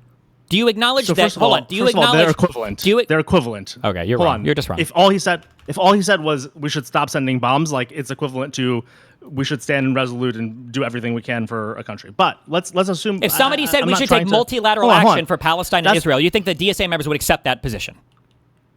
I don't think that he's saying we shouldn't take all sorts of action in this tweet. He's not limiting the action. He's literally showing his full-throated support. Okay. And again, I want to point to the broader thing there. I think that putting proactively longer paragraphs about Israel-Palestine is a reaction to what New Yorkers want, whether you like it or not, whether you believe them or not. He's responding to the polity, and he's right about this. Believes you're in the description world again. I don't care. I don't know why you're in this. When you do this. This is the political reality. He has to do this. If you're going to argue that, then why support any politician ever? They're just responding to the polity. I guess politicians can't take proactive positions on literally anything. Is it not useful? Why isn't it useful as a description of why that's on there? It's not useful because I'm asking what a politician should have done, and you're responding with, this is the reality. 70% of them are rapists, so of course you have to support the rape dems. That's what you keep giving me this argument. You keep saying like this is where the polity is. I'm not asking. I'm saying why couldn't he have? He could have a position on his site that said we should support Ukraine. I'm explaining to you why it's acceptable for him not to have. It's not acceptable to me not to have. That's a line too far. I think that should be an easy thing. And if you're going to court that opinion, you've made up that mind in hindsight. That's fine. Let's say that all of what you're saying is true, and let's say that on the next ballot, let's say now what the polity wants is withdrawal from NATO. Why wouldn't he put the exact same thing then and say, well, I think that we should reconsider our NATO alliance position? I wouldn't have been opposed to him doing that. I'm not surprised though that he didn't begin because of the salience of the issues.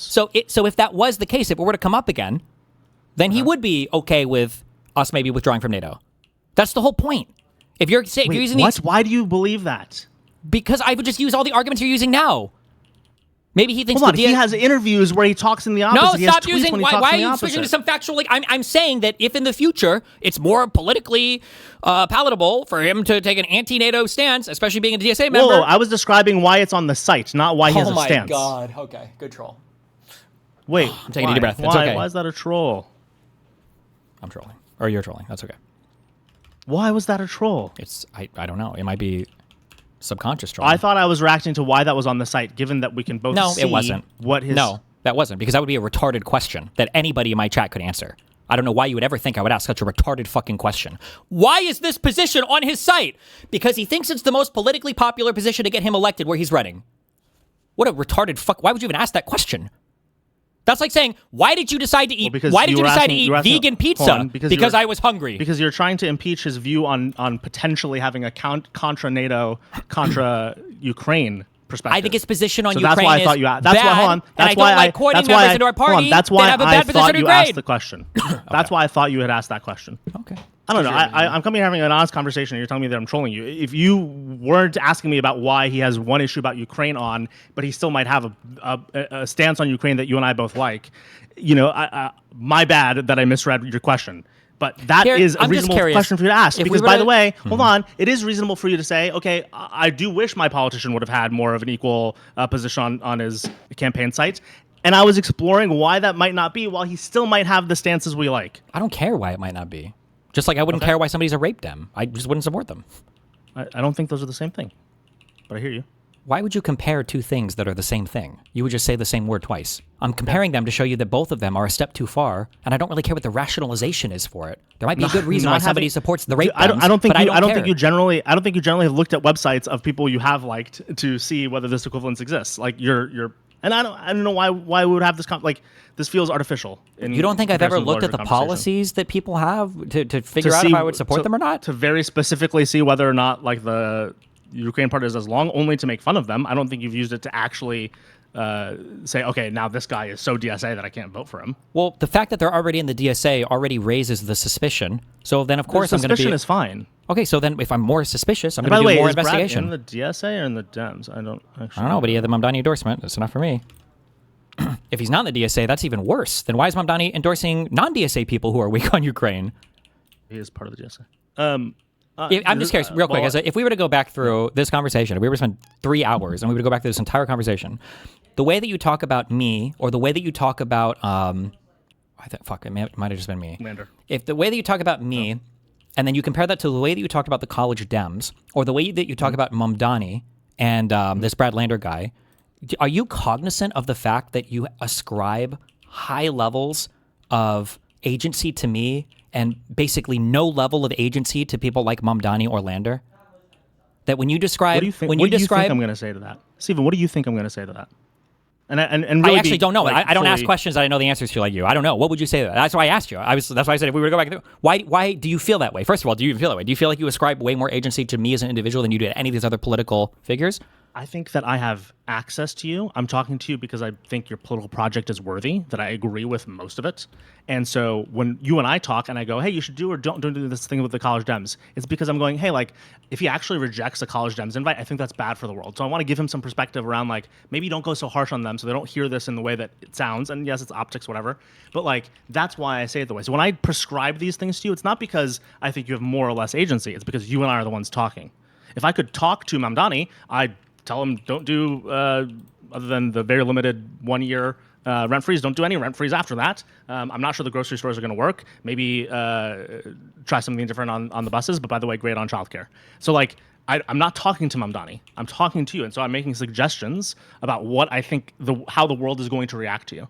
Do you understand now why I give you a little more agency in the conversation where you and I are talking? No, it was a completely and totally meaningless answer, and it doesn't even make any sense. Politicians, it literally shares the root with the word politics, which is literally the practice of policies, which is the things that our government forces us to do. So we're voting for people and supporting people who are not only, they're commanding us in ways to act. So the idea that you wouldn't have any opinion about their agency, it just blows my mind. I don't that's just the craziest answer in the world. Hold on, did I say that I don't have an opinion about their agency?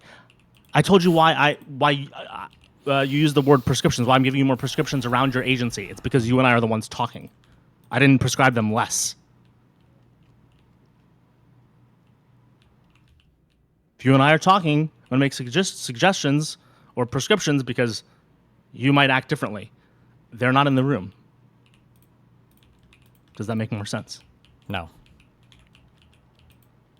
Really, or am I confused? No, they're complete non-answers. It's kind of blowing my mind. But could you re-ask? What?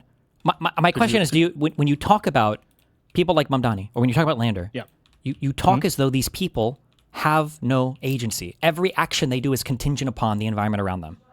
They can't steer the ship. They can only act one way. I don't know what the point of that conversation is. I can analyze why people are doing the things they're doing. What we're asking is what should they do, or what would they do that would be more in line with their beliefs? So, for instance, you asked me the question of what kind of a statement do you think Mamdani should make? And then I said a statement on Ukraine. And then you gave me a description of the current political reality as though that was sufficient to say why he wouldn't make the statement. That's a nonsense response. Like, I think that we should not have slaves in the United States. And then your response is, well, slavery is legal in the U.S., though. You're not engaging on the same level with the conversation at all. It's just like it's the craziest, weirdest mindfuck pivot. So I don't understand why those are the same thing. I'll describe it to you, right? So when we talk about, for example, how you would say something about the college Dems, it's because you're actively talking about the college Dems. When we talked about the Mamdani example, the reason that I found that Ukraine statement, I said I start to describe the world as you put it, it's because that statement to me would be odd for him to make out of nowhere. It doesn't mean that he has no agency. It does mean, though, when I asked you that question, the reason I wanted why would it be an example, odd? because he doesn't make, generally speaking, other than because, again, this, I know you don't like it, but it's this campaign promise boomerang. Why couldn't he have made a campaign promise to have a strong statement on Ukraine? Wouldn't that be an example of him exercising his political power? I agree with you. Yes, you can have that opinion, and then I'd agree with you. But again, I'd go like, now you're finding that in hindsight. What do you mean? Like in you didn't hindsight? have a problem with him not bringing. You didn't have a problem with him not bringing up Ukraine before. Well, I mean, I kind of do. I would, but you asked me, what could he have said differently? Mamdani is yes, but I think now it wouldn't make sense. So if he had said something about Ukraine before, I would think it would also make sense. Now, I think if you randomly, as the mayor of New York, tried to say something about the party and how everyone in the party has to do something, he isn't generally making those types of statements. I haven't heard him make a type just of as a quick like thing, okay? Because like even the statement you're saying, I know you don't believe this, and you know this is not true. Did you say you lived in New York? Like, every kind of person is in New York. I don't know why you're saying this. You can, as a New York mayor, you can literally get away with making a statement about literally any ethnic group or people or any religious group of people you want. When you say getting away, I was saying it would be surprising. It wouldn't. It wouldn't even be surprising. In fact, it wouldn't surprise me. I bet he's literally made statements about Ukraine. I bet if I look it up, I bet he has said that the invasion is unjust. We're not talking about a general statement about Ukraine. We're talking about you saying that he has to come out and say everyone in the party needs to support Ukraine as much as they support Palestine. If he can make a statement about Ukraine, and if he can make a statement about Palestine, he can make a statement saying you should support Ukraine as much as you support Palestine. He's physically capable of making that statement. And he ought to, morally and ethically, and in line with at least my political views, he ought to. Sure. But the fact that he doesn't tells me something about where his political priorities are. And those political priorities Who else has made that statement in the past few months? I don't know. No one. No one's come out and said every Democrat should be... You don't think there are any congressmen on the Democratic side right now who are big supporters of Ukraine or No, that's not the question. Have they come out with a statement? Most of them don't need to because they're not anti-NATO or anti-U.S. intervention anywhere like the DSA is. That's my answer to you as to why it's odd for him to make that form of statement. If you're saying... Why would there be the same expectation for somebody who's not known for being anti-NATO to make a pro-NATO statement? That's not the same thing. It's not the same comparison at all. Well, one, because there's no anti-NATO vote right now, and there's especially not amongst the Democratic Party. Two, there's no active election where these two views... is an anti-NATO group, but okay. I mean, apparently, we just heard about Brad Lander. There are factions within DSA that do not support... Brad Lander does not... I don't see anywhere where Brad Lander supports NATO. I didn't see that anywhere in his thing. Did you? In the statement that you and I read? No, but the tweet... That one was a tweet. Okay, a little suspicious to have nothing about supporting NATO. We don't know that it's nothing. Should we look it up? Well, I asked Grok and he could find nothing, so I'm assuming Grok didn't lie to me. Can you find... How's the moderating going? I'm moderating your mom appealing right to AI again? Yep. Can I just say I hate the appeal to AI? True. I mean, it's just a shortcut to research. That's what they all say. I'll Google search at the same time, so maybe I'll find it first. He just says like I want peace, I want peace, I want peace, and not the endless militarism. This is usually a dog whistle for an anti-NATO position. I don't know that it's usually a dog whistle. I don't know that a lot of people have had. Of course, there are no fucking dog whistles when it comes to these people. I know. Okay. I didn't say there were no. I said there are none. There are none. There are none. There are none. It's like this is the most obvious. Like hold on. Local politician. Dude. Steven. He's a comptroller. He was a comptroller. He hasn't had necessarily the medium to talk about this. Now he might because he's going to Congress. But up until now, he's a local politician. He's not. He's running for Congress. That's a national level office. Why would you only expect... Now, after he's elected, you make statements on how do you know who to vote for? What? Why are you saying you can't make policy statements or positions? I didn't say you can't. I'm saying that might be the reason for the absence of a statement about NATO. Okay. Because he's not been asked about it. He didn't find it important enough to make a comment on. Right, but if he's not asked... Brad? Yes. Yeah. He's saying Why did he not tweet since 2022 about it all? Well, probably because Elon bought Twitter. Oh, so he just okay. That's smart. Like if the DSA is an anti-NATO institution, and if he's a DSA party member, and there's nothing supporting NATO in any of his statements, why would I just assume he's probably anti-NATO? I don't think that's unreasonable. I don't think that's unreasonable. But Say no. That is likely. That would be no. Any reasonable person would assume that. I say any reasonable person would assume that. Well, a second ago, you read his campaign page where it said he wants to rebuild the USAID, and you also told me before that USAID have to do with NATO?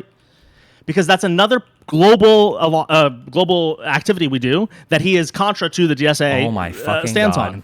According to what you told me, do you not think USAID and NATO has a high overlap correlation of support?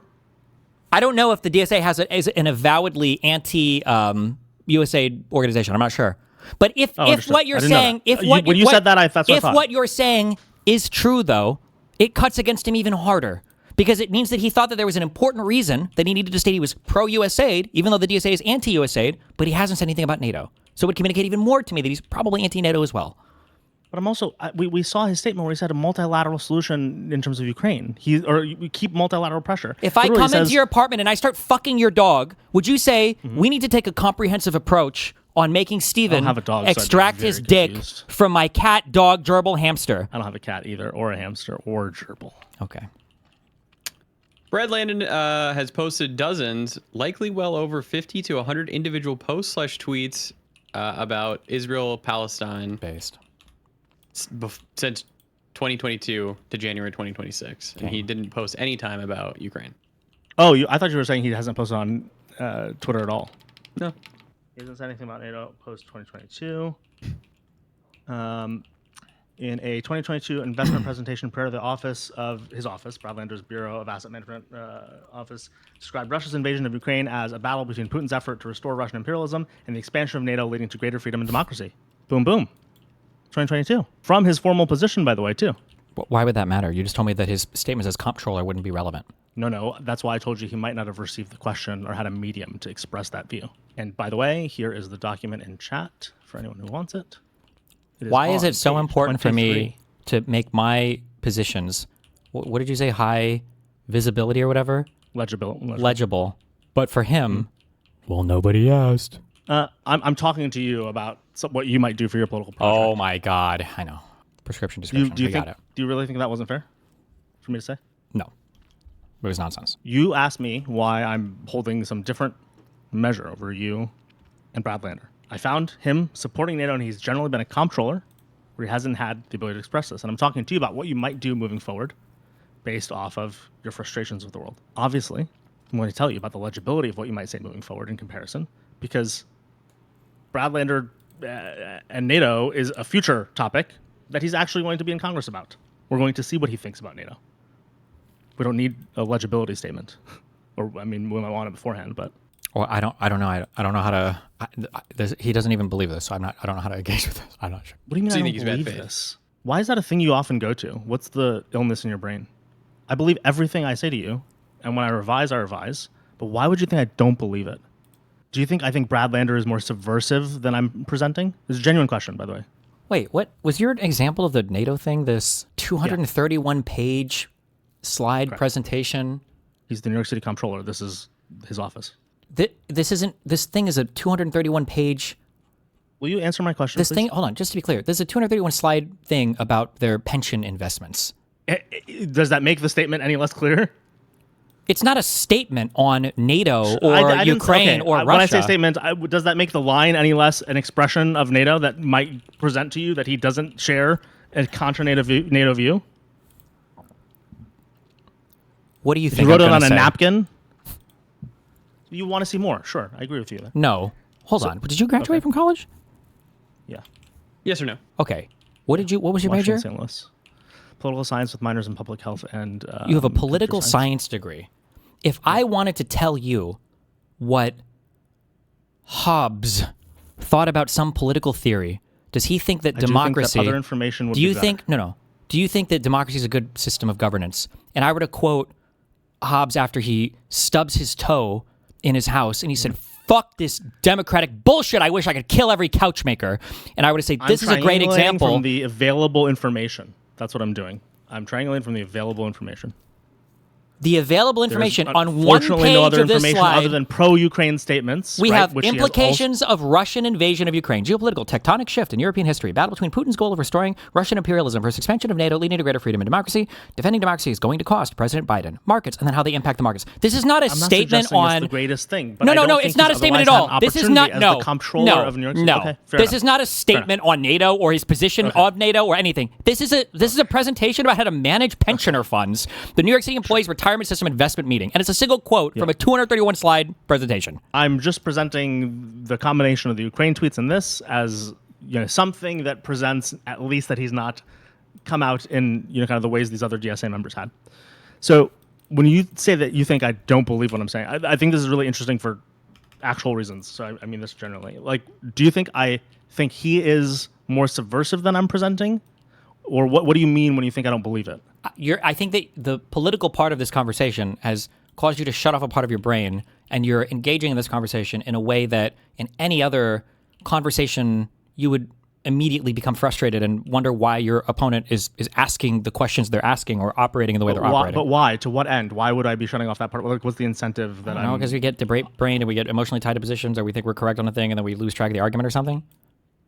But haven't I consistently had this view with you? Like, why isn't this seem to you like? And by the way, let me present it real quick. If we had a different conversation topic and these same things came up, you wouldn't have the same positions. You would never say, if you're asking the question of what do you think Mamdani should say, that very clearly denotes a normative moral question that you're asking me. It's not a descriptive reality of what is he limited by politically. That would be how you would understand that question. Of course, you would never say that one more time.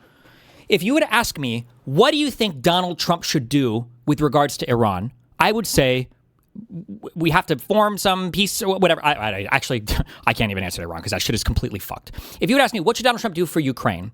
And I were to say, I think that we should support Ukraine 100%. It should be unquestionable. We should have a close alliance with Zelensky. We should rebuild our relationship with our partners in Europe. Your reply to me, when you ask that question of what should Trump do, what you're asking me, what everybody's going to understand the question to be is, you're asking me a normative question of what ought Donald Trump do that you would agree with on a moral level. If you were to respond to the statement that I just gave, my answer, and you were to say, well, Trump can't really do that because it would be really unpopular with the coalition of voters he has, I would scratch my head because it would just be such a weird way. What are you asking me? Are you just asking me what do I think is like the most politically feasible or possible thing for him to do? Because that's a totally different question. That's also a very boring question, and neither of us actually really even care to explore it. Well, Stephen, I think if this is a flaw in kind of the sort of conversation we're having or the conversations you prefer to have, I think what I am doing is I'm holding the idea of statements being a thing here. In other words, when I respond that way, it's because I thought we were speaking on, like, hey, where is it appropriate to express this thing and how far can we use expressions and then endorsements of people who have expressions. So I agree with you that if there's an ought question, but then with an ought question, I'd stop at the ought, right? I'd be like, oh, he ought to say more, because then there's a question of format, right? I thought you were asking, or I thought you were challenging that Mamdani doesn't use format, which is a signal of what he believes. I think he does. If you don't think those, right? But if you don't, that's why I was answering something though, because in that case, I think the ought and the format are different. I guess. By the way, when you ask me the question, hold on, sorry. This is useful. This is useful. When you ask me the question of like, if I say I don't think Mamdani is going to represent my values strong enough, so this is why I don't trust him or whatever, and you're like, well, give me an example of a statement that Mamdani should make. In my mind, what you're asking me is, what could Mamdani say that would signal to you that he actually would defend the values that you think are important? That's the question. And then when I say, well, I think he should take a stronger position in Ukraine. And then when you retreat to, well, that would be unpopular with his base, you're just satisfying. I didn't say that. I said that this was a boomerang on a campaign promise. Okay, then recurse it to the campaign promise. Why didn't he make a campaign promise on Ukraine? The exact same question still applies. Someone DM'd me on Discord in 2025. I didn't even know this. He said that he would also arrest Vladimir Putin if he visited New York under the same accordance with the ICC. Doesn't matter. Why doesn't it matter? Because it's not. It doesn't. Because these are virtue signal positions. They don't matter. Oh!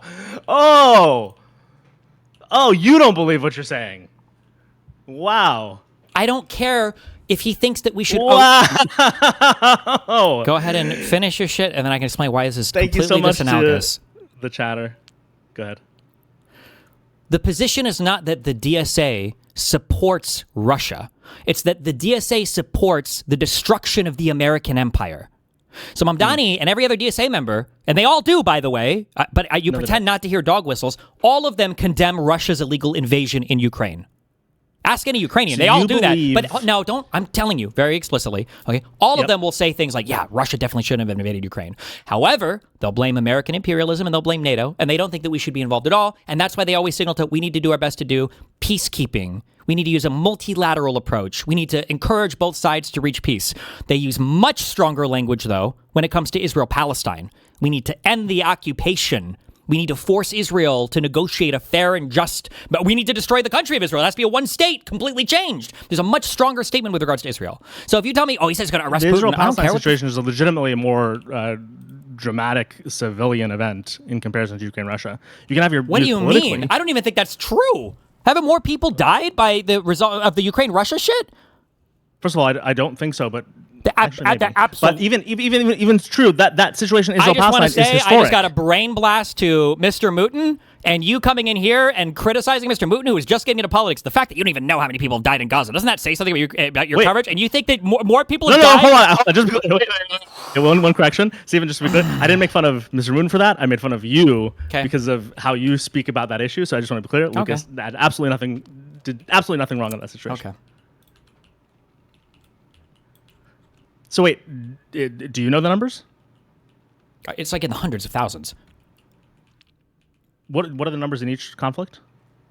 The last I heard was 500,000 Russian casualties. I don't know how many of those are deaths or not, but the numbers get reported differently on both sides. But I'm pretty sure for like the invasion and like the fucking rape and pillage of Mariupol and shit, for each of these individual huge cities, it's like in the tens of thousands sometimes.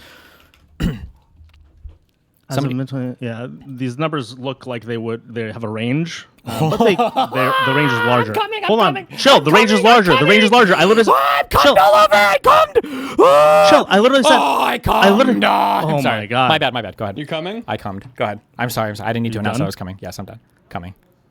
It does look like that range is going to wind up larger no matter what in terms of the accuracy of the statistics. I don't know if this. I'm being genuine here, and I'm not trying to sound like an insult because peace causes problem. I don't know if this is an autistic thing or whatever, but I'm just telling you, and because I'm correct here, and it's a genuine encouragement or whatever. When you make a statement and you appear to hedge before to somebody else what appears to be an absolutely crystal clear moral position, it makes it seem like you completely disagree with that moral position. I don't know if you're aware of this. When I get triggered in the conversation, it's because I hear you doing that a lot. Like you just did it there. You're like, say it again. But you said by the end of the war, based on the ranges, it's probably going to be... Not by the end of the war. By the end of the estimate of the range. I don't give a fuck, bro. It doesn't matter. By the estimates of the range, it probably looks like there's going to be... It's undeniable. It's not even close. And the reason why I made the dog fucking comment in your apartment is because if I were to say, if I walk into your apartment and I start fucking your dog, what are you going to do? Your answer would be, I'm going to beat the shit out of you. I'm going to attack you. I might kill you. You're raping my dog. What the fuck? But when you make statements like, if you came in and started raping my dog, I would definitely be very upset. Yeah, we would have I might even attack you for that. I might actually hit you for that. People would look at you and they think, are you fucking crazy? What do you mean you might? And you hedge before statements that I consider to be no-brainers, and that type of hedging is the thing that I'm worried about with moderate Dems, let alone like the Mamdanis. That's my big thing. But I don't know if that's even intentional on your end or what, or if it's betraying your internal thought process. Like it's actually communicating to me that you don't know, and maybe it is not a big deal or a huge deal, or the numbers are or aren't a certain thing, or maybe you're just not aware that the hedging in that way is. I don't know. That's so. What I represented at the time, but I'm also reading more stats because I'm reacting in real time and trying to be completely transparent, is the Google overview, and this is why I don't like using Google, said 100,000 to 1.2 million was the range from some agency about the conflict, which, by the way, I think that result is massively undercounted based on these other, but I'm trying to figure it out. And so when I said that, the reason is because the other range on Israel-Palestine is something in the 100 to 200,000. In other words... No, it's not. Is it not? Not even close. I don't even know if we're over 75,000 yet. And that's according to Hamas, to the Gaza and Health Ministry. So let me bring an understanding here. We're using estimates. I generally look at these numbers, broadly speaking, skeptically on all sides. So the reason I hedged there is because I actually thought in the moment, whether or not I'm wrong, and I'm happy to be wrong about it, that they might be within range of each other. But then I said, actually, though, it looks like that number is going to wind up being larger because the top end of the Russia range that I saw was much larger. Does that give you a little bit of a sense as to my brain? Does that change your perspective at all? No. On a macro conversation where we're talking about support for NATO and support for Ukraine, when you appear to be hedging or questioning about whether or not more people have died in the Russian-Ukraine conflict versus Israel-Gaza, it just seems to further the idea that we're very right. I was looking at a live number that apparently was incorrect and describing to you. Why are you so upset by that? Why does that upset you so much? I'm not upset. I clearly explained my position, and I think I have less of an agenda than you might, kind of intend. Because when I say that I was looking at the site and I looked at the site and it might have gotten wrong, might have gotten right, those are literally just numbers. I don't know if you have an agenda or not. I don't know if it's an agenda thing. I feel like the way that you end up engaging is frustrating and annoys me because I feel like it betrays or it demonstrates some position that I'm getting frustrated with. I don't necessarily know if you're like, I'm going to intentionally say these things because I have an agenda to frustrate him in this conversation. You say that I don't believe it all the time. Yeah, but I don't think that, I think that when I say you don't believe it, what I mean is that you would recognize in another conversation, it would be ridiculous to ask somebody, what do you think this politician should do? And then you tell them what you think they should do. And then you say, yeah, well, I don't think that would be very politically feasible. It's not. Well, do you really not recognize the difference in what you're talking about with Mamdani making a statement? Like, the context of that was you asking me, what kind of statement would Mamdani have to make, essentially, for me to feel more comfortable with Mamdani as a politician? And that he wouldn't like... Well, because I genuinely wanted you to explore, genuinely. Again, maybe this is and my I did. I explored it. I said a statement on Ukraine would be good. And then you said, well, I don't know if it's very politically feasible. Why? That tells me that's scarier than anything else. We don't have to be, can we not be as okay, there has to be an opposition to each other's point for a second. Take on the idea that I think that's a little bit surprising of a thing for him to do. Take it on a little bit just for the sake of conversation. Can we find a different example? Because I genuinely, and I'm telling this to you, I would find it from a sequence of events perspective and where we are right now in the U.S., I would find him making a statement to the party about Ukraine odd, even amongst things he could say about Ukraine. So I guess I'm expressing to you genuinely, I don't think that example works for me. Fine. Is there another one where you and I could have a little bit more? Because the lack of it working for you demonstrates my point. I don't even fully disagree with you. Yeah, it would be kind of weird. It wouldn't really be in line with where we're at right now politically. That's why I would want him to make a statement like this as a political leader. You know what else is really fucking weird? Talking about arresting Netanyahu. That's a really fucking weird statement to make, and it's super bizarre. But he's okay making that one, and you'll defend that by saying that, well, it was a campaign promise. Fine, that's a really fucking weird campaign promise to make. Maybe, but I think, again, New York has a view they've expressed in terms of what they want their mayor to do. Then I disagree with New York politics, and I don't want them to represent the rest of my country. But that doesn't mean that... Sure, okay, but then we go back to this other question. Can we still find another example? Because I think the reason we're looking for that is I am trying to find, and maybe this is stuff that we can then use moving forward, other ways in which someone like Mamdani, who I think is legislating make a strong positive statement that we should not be supporting Hezbollah and Hamas, and that he condemns people in his party that are supportive. Does he not condemn Hamas? That he's not supportive, fuck condemning Hamas, that he's not supportive of people in his party that are supportive of Hezbollah or Hamas. There can be no moral confusion there. Who in the party you're talking about? Do I need to look up the DSA member statements on? Yes. Okay. Just as a thing, if I don't find it, I think there are statements in the media that are worth addressing. If I do find it, you're going to pivot immediately from that and say that we need another example. But I will find out. I know I'm stressing you out or whatever. But you got to believe a little bit more that people believe what they're saying. I mean, not everybody, but I have given you the same perspective in all of our conversations. My Israel-Palestine perspective has been consistent. My Ukraine-Russia perspective has been consistent. My perspective on the left has been consistent. I have repeated themes to you. Now, you might disagree with them, and that's okay. That doesn't mean they're not real. And I think one of the things that, the reason I'm saying this out loud, not just to be like, hey, chill, is also because this is what I think of a lot of other people around their weaker beliefs. I think someone genuinely believes something about Israel-Palestine that might to you be wrong because of the assumptions baked into their calculus or what they believe about the history or whatever else it might be. But if you understand that they're coming to it... On the DSA website, okay, I linked it in chat. So the headline here, or the first sentence is, earlier this week, the Palestinian resistance announced that a ceasefire agreement has been reached. Do you think that this is a supportive way of referring to Hamas? Or do you think if I keep looking, I'm going to find... I think this is a supportive way. I don't know. I genuinely... I don't know how... I'd have to interrogate that a little bit in my head. Okay. All right. What? Why? It's Why? like you obviously know this is a fucking stupid statement. I don't know what to say. If I were to refer to ISIS as the Syrian resistance organization... If I were to refer to ISIS as the Syrian resistance group, would you assume that I'm supportive of ISIS or not? Do you think ISIS and Hamas are the same thing?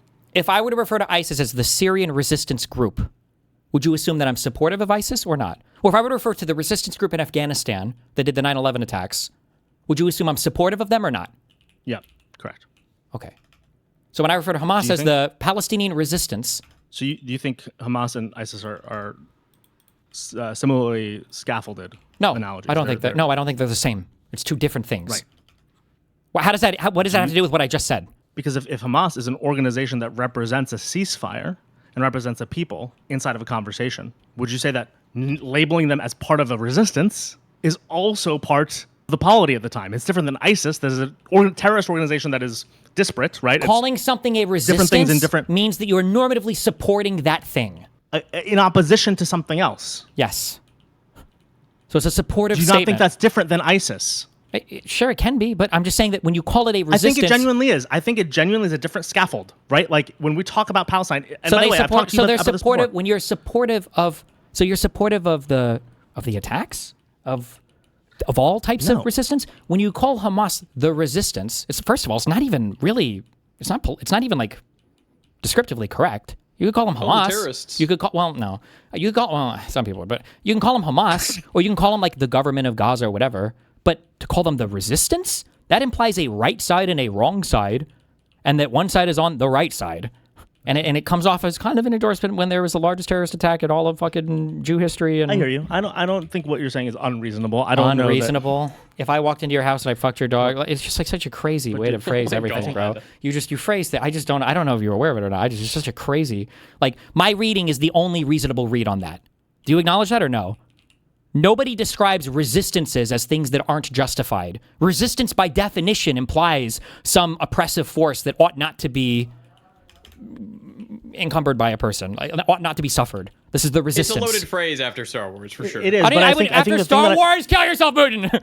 Sorry. The thing that I've said to people always say, like, oh, like, terrorism is a perspective. One man's terrorist is another man's freedom fighter. One man's terrorist group is another man's resistance group. Like, these are, like, common, like, sure. It's when you call something a resistance. But the thing I've said to you in the past, I know you disagree with this, I think, like, the organization or the structure of Hamas is not what we would ascribe to it. And you and I have debated this in the past of, like, I think there was a time where we were talking about whether we should call it a government, because I think it has become so, and this is like a year, I don't know if it's a year ago, but, like, it's become so beaten and unstructured and doesn't have the same apparatus as a functioning government. And we can't consider, that it has the same ability to that's fine. Manage. DSA supports Hamas. Okay, that's all I'm saying. That was my original point. You seem to agree. Do you think that's true of DSA members, really? I don't care if it's true of DSA members. If you don't say it, and you're part of the DSA, I would assume you do. Of course, you're a member to the thing.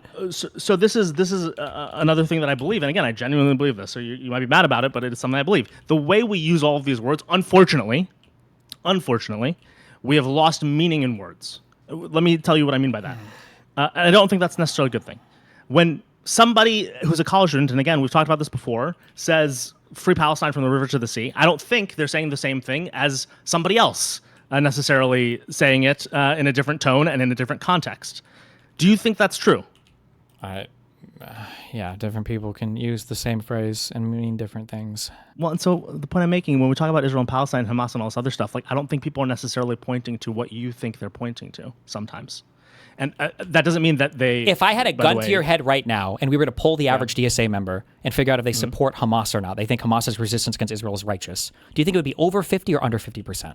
Can I ask one question before I answer yes or no? No. It helps me understand what I'm answering. No, well, answer this first and then ask for clarifying, and then I can ask again. Over 50% support Hamas. And their resistance against Israel. Wait. What are they asked? What's the... Do you support Hamas in their resistance against Israel? Yes or no? There, yes. Okay. And then I genuinely believe that the answer might change around things like, do you support Hamas? And it doesn't say anything after that. And then I genuinely believe that if they said, do you know what Hamas is? There'd be a different answer. Like, so in other words, they're not endorsing October 7th. The challenge, and again, I think this is a real challenge. I'm not saying this is a good thing. I'm not endorsing the people who have this problem. But as I've told you, I believe a lot of people are low information. They're reacting to the last person to identify a problem and prescribe a potential solution that might make them feel good. This is what I've told you in the past is a lot of reasons I believe people follow Hassan but don't ascribe to his politics. And again, if we look at DSA polling, I've sent you the links. They are more liberal, the polity, the voters are more liberal than the label would necessarily do. And the reason I believe that's true is because they just don't know. I don't think it's because they're answering in one way or they think very closely about party affiliation just and as labels. A quick, before you can finish yours if you want, but like all of this is the reason why I don't support and won't support Mamdani or any other aspect of the DSA. The lack of moral clarity on this issue is completely and totally unacceptable to me. So even if everything you're saying is true, it doesn't matter to me. It's too ripe for subversive aspects or elements to move in if the polity is so stupid and uneducated, and the leaders of the party, like Mamdani, especially when he's surrounded by highly sus individuals with their positions on October 7th and the 8th and all the statements around Hamas, I would never trust it, ever. And you would never trust anything like this that also had equal lack of clarity on issues that you consider to be very important. You absolutely would not. No sane human being would. Well, I agree with you, but like I don't know that I would try to describe this trust so broadly. I think that's the difference between me is like you're going, okay, now I will not trust Mamdani who's doing a bunch of other things, and I think like he's so subversive, and I think they have. I wouldn't trust a Nazi doing a bunch of other things, right? Yeah, but a Nazi's going to represent a whole bunch of like. By the way, what do you think about the fact that Obama and Mamdani did that event together? What about it? Like, what does that make you think about Obama? I don't know. I would disagree with Obama supporting DSA people. So do you no longer support Obama? Yes, and I don't support all black people also, by the way. Hate them all now, by the way. Okay, but that's a legitimate question. No, it's not a legitimate question. It's a retarded fucking pivot. His credibility. I would say that he made a mistake here. Obama is not a DSA person. He's not DSA. If Obama's so if he shows up again, if he shows up again with a member of the DSA. I'm not supporting Obama. He's not an elected official. I would say I don't support his public statements when he endorses the DSA, but he's not acting in the function of a DSA party member. Find it problematic. Sure. What do you think he's doing in that moment when he has that? I think they view the Conservative Party, rightfully, as being a massive threat in the United States. And I think there's not very much political savvy, unfortunately, when it comes to the current political landscape that we're in that's dominated by so much subterfuge and weird duplicitous actors and weird subversive elements and everything else. And we can come back to this. I hate when you say that I pivot. I'm not trying to leave this conversation, but it's an interesting question based on what you said. One of the other things that I really wonder about is like what it means to really fight the left. Like, right now, it's a lot of pointing and yelling about them, if we're being honest.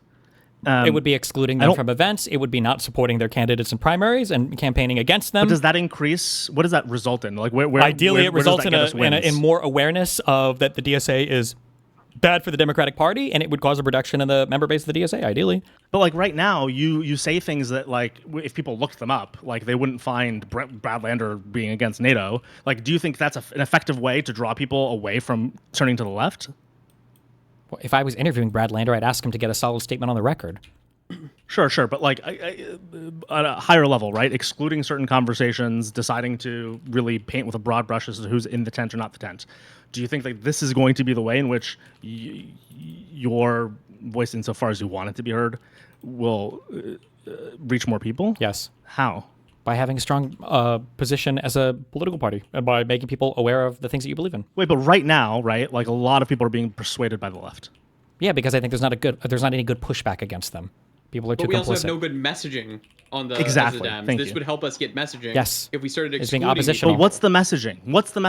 The messaging is that we think that America is a force for good around the world. That we think that there are aspects of the American empire that are actually really good that benefit the world. But But what's the what? Okay, that's a feeling, right? What's the policy position in opposition to this? This is a genuine question. I think one of the things I'm saying is one of the challenges of not having these conversations or deciding to paint with a broad brush is you don't go to someone who identifies as whatever we want to call soft leftist and say, okay, you might care about this issue. You might care about whatever issue. Here's the affirmative version. Here's the other stance. Here's the reason that thing isn't going to work, and here's the reason this other thing is going to work. So the affirmative versions would be 1, NATO good. 2, Medicare for all is unreasonable to have in the United States right now. So we would want to move towards something like single payer is not the word. I guess universal health care, public option, yeah. Those are 2 off the top of the fucking dome. 3, they want free childcare. Okay, we want free childcare. We can't disagree with them on everything, but we have factors, because if you stand for everything, you stand for nothing at that point. And now it feels like the Dems try to just have every fucking issue under their belt in the huge tent. But that healthcare one is a good example. Do you think the DSA is currently polluting the healthcare conversation? Yes. How? They use it as a wedge issue, and they don't care about expanding it. Yeah, they oppose public option stuff. I might be actually missing this. Is this happening like in? You go look it up. What conversation? I'm not looking up every single conversation we've watched. We left this for you on this. What do you think Force the Vote was over? Like, I got my wife setting up my Lego minifigurines in the Mos Eisley Cantina right now. Who the fuck asked? That's pretty cool, honestly. I was telling Chet what you're doing. Oh. Are you gonna have the dudes? The 5 dudes? The 5 dudes? The band. Yeah, they're there. That's awesome.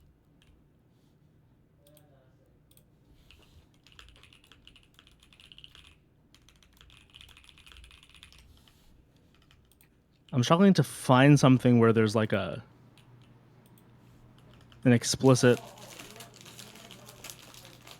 Are we pointing at something real, or is this a feeling? And if it's a feeling, it's fine. I guess, like, was there a clash that I'm not able to find? Look at Mallory McMorrow talking to Matt Bernstein and Emma Vigeland when they're pushing her against her idea of a public option. Every time the public option stuff comes up, I don't know if I've ever seen a DSA person even speak favorably of a public option. They always seem to shit on it.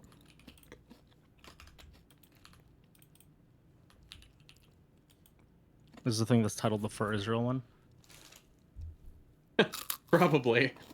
I think I remember this. This is like the really tense interview? Yeah. Okay, hold on. By tense interview, you mean ambush?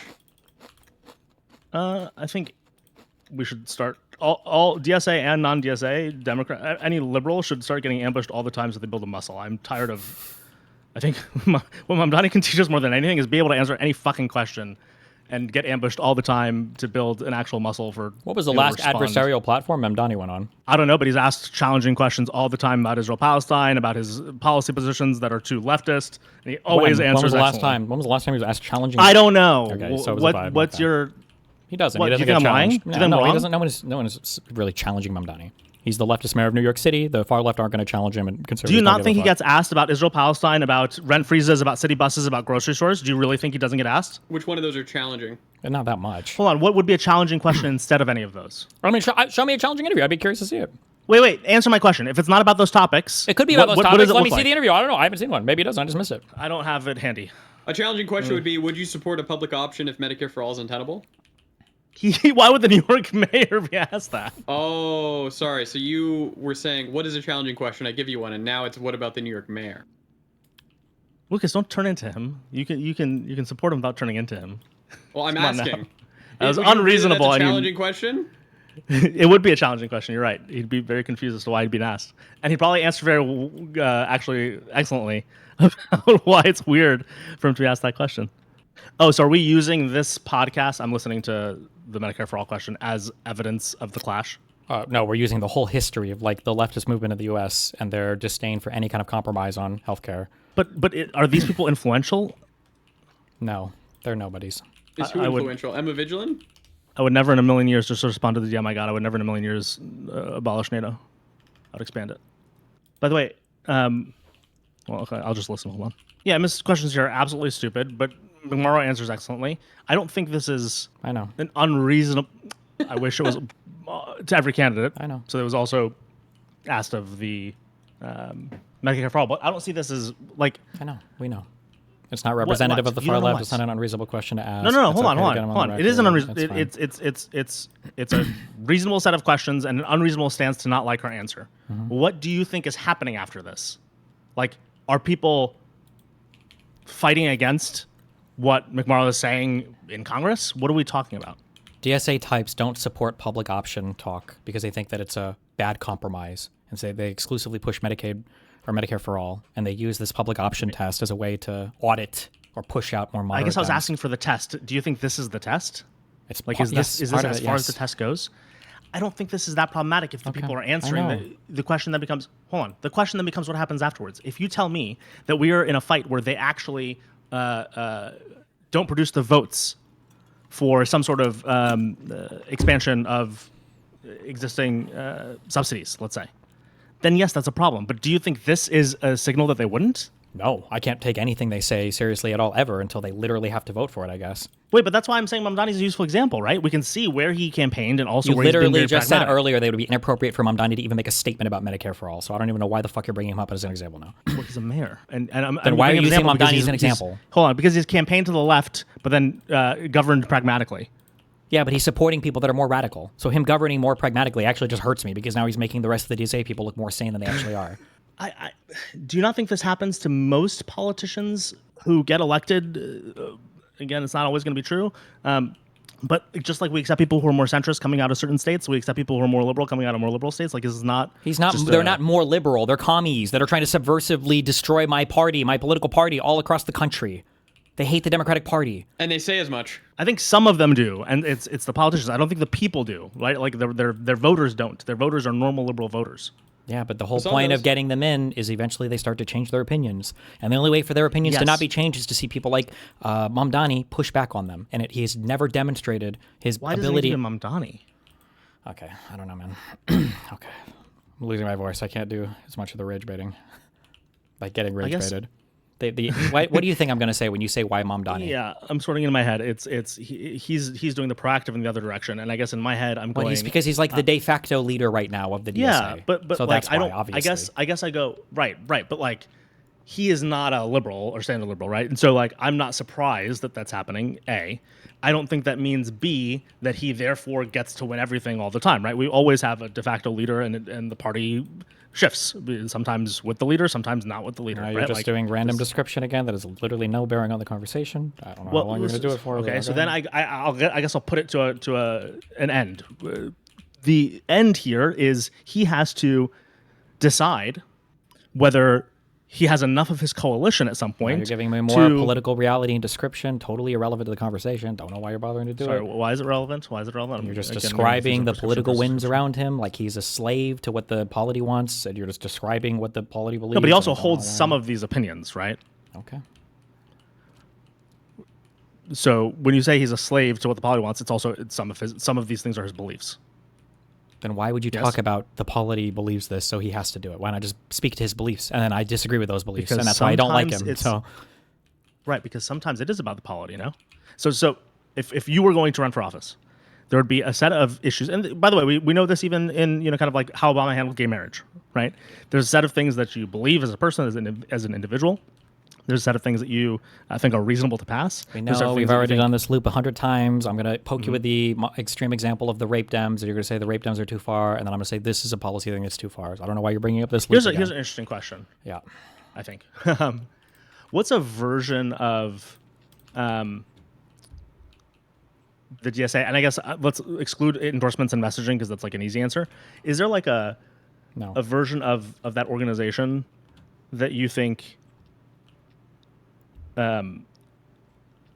is it like a structure thing? Is it a particular policy where you would feel less threatened in the long term? Because I'll put it this way: like I think the number of people in the DSA who want to demolish the Democratic Party, literally, or like is a low number of people. We've already gone over this a million times. I agree, but the problem is that the head people in the party themselves don't seem to push back on the more subversive elements. So right now, the general DSA member might not be wanting to destroy the Democratic Party, but the DSA leadership and the people that are in charge of messaging do, and they're not getting any pushback from other large leaders like Mamdani. So I would expect more and more of the party to feel that way. Do you think AOC does?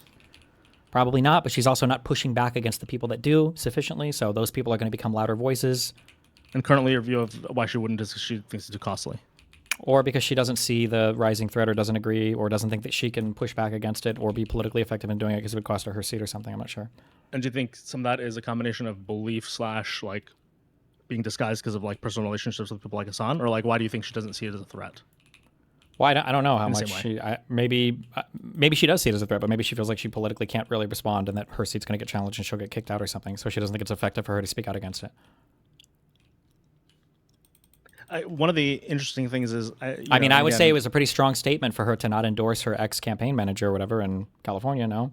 Did we ever get her like actually saying something? I know she was asked and dodged the 2 times, but... I mean, dodging is a pretty big deal. A lot of people were mad at her for it. He's not more liberal than her, right? I think she's just... More liberal? The thing I took is a leftist. Like he's I think he's like a tanky loser. Like that's probably why she didn't do it. But in a similar policy... As AOC? I think they had similar policy position. Yeah. I don't think so. I think that was when there was that leak of AOC making that comment that a lot of the DSA types people will show up at the end of an election and try to take credit for things, but they didn't really help much and they didn't help her at all. And she was a little salty about that. I thought that was a statement about like her just not liking him. But fair enough. Like it felt like there was like personal animosity. Well, so then the question becomes, are those the right are the AOCs and Mamdanis actually an interesting target themselves? For persuasion and like bringing inside a wider tent in some long time horizon. In other words, they're influential, obviously. They've seen the pragmatism for politics and chosen a certain direction. Like, I guess, do we... With Mamdani, it seems you believe on a long term he has more disruptive views. AOC, you're not sure. Is that why? I don't think Mamdani has disruptive views. I don't think AOC has disruptive views. I don't like the fact that they don't push back against the disruptive views, and that's bad enough now. But how do we, or if we wanted to, let's say, not endorse them, not collaborate with them, whatever, I don't know what the literals are here, but let's say we wanted to embrace them a little bit more because we saw them as like an interesting throughway to the portions of that subgroup of the party. You would say exactly what I'm saying. You would say, I don't think I can support you or I don't know, but does that work? Literal question. Like, I think, like, I wonder about, like, okay, I don't support you and you're going too far and I need to see this or that. Like, I wonder what else could be true. And I'm not just talking about you. I'm talking generally for, like, liberals in both alt media and media. Like, what's the persuasive thing? Or is that persuasive? And if I might think it's not, is there something more persuasive to bring someone like that into a more standard liberal fold?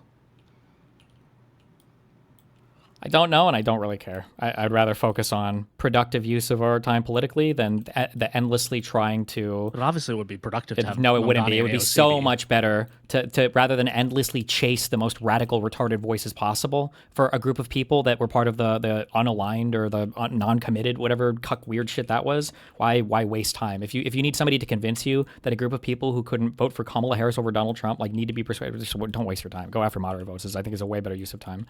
Not only is it better to go after moderate votes, it's better to go after moderate votes and to excise people like your AOCs and Mamdani so that when conservatives try to like crucify you with their weird endorsement and acceptance of DSA types, you can say, no, those people are losers. We don't accept them in our party. It'd be way better. I think you lose all the energy of the party. Okay. Then create energy around people that aren't like endorsing dog shit policies.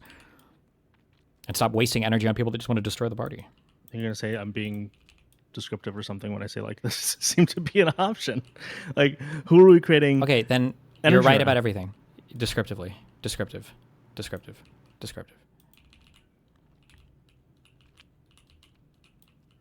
I guess what to you happens next? Like if you play out 2026 from the perspective of, let's say, like where you see this currently going. Obviously this is like, I'm not talking locally right now. About, like, we have a radical, dangerous faction in our party that nobody seems to be able to push back against. They're having significant sway over the media environment, despite being a minority of the party and only existing in more radical sections of our party. They are constantly being used as an attack vector for other Democrats. The Plattner stuff and these New York DSA types, the Hassan Mao outfit, all of this shit is probably now going to be dug up and hardcore utilized in the Tallarico race.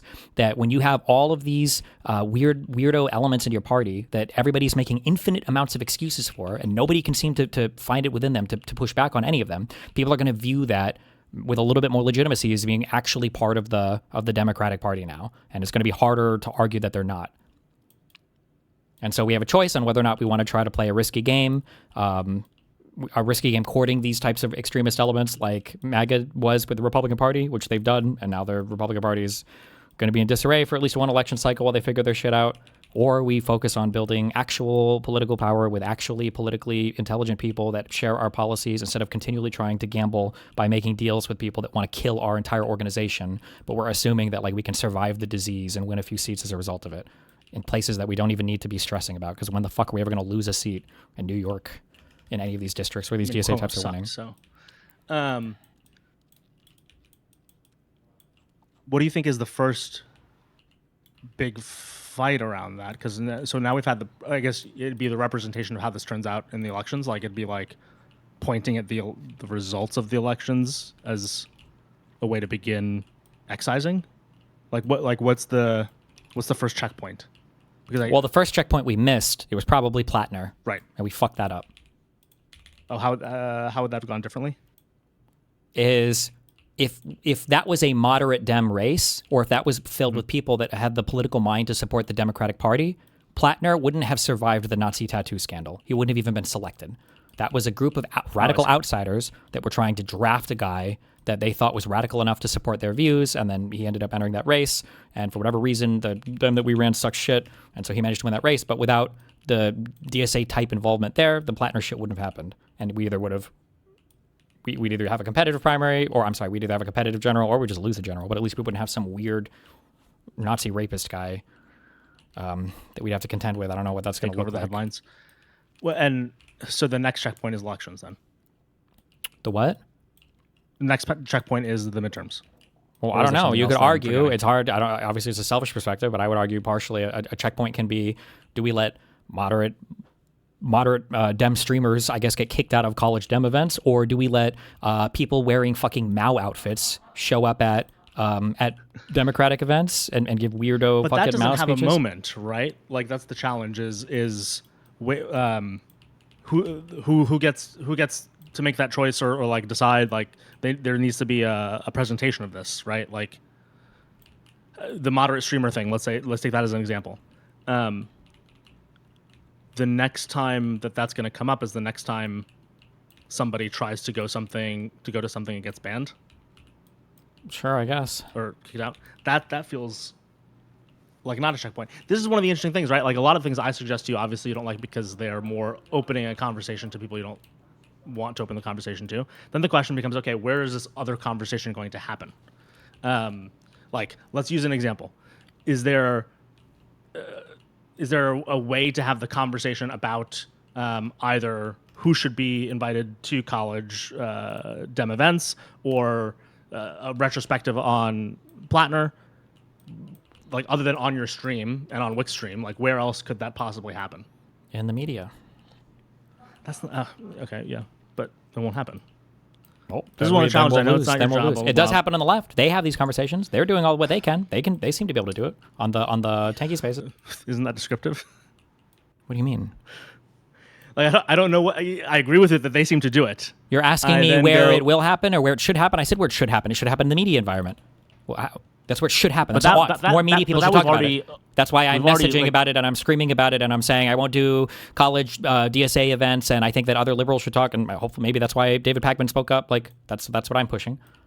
If it's forcing Pakman and others to be more resistant, I like this is a real question that's meant to probe just and your thoughts, not necessarily because I mean it is a challenge. Is that small? Is that small? Is that too small?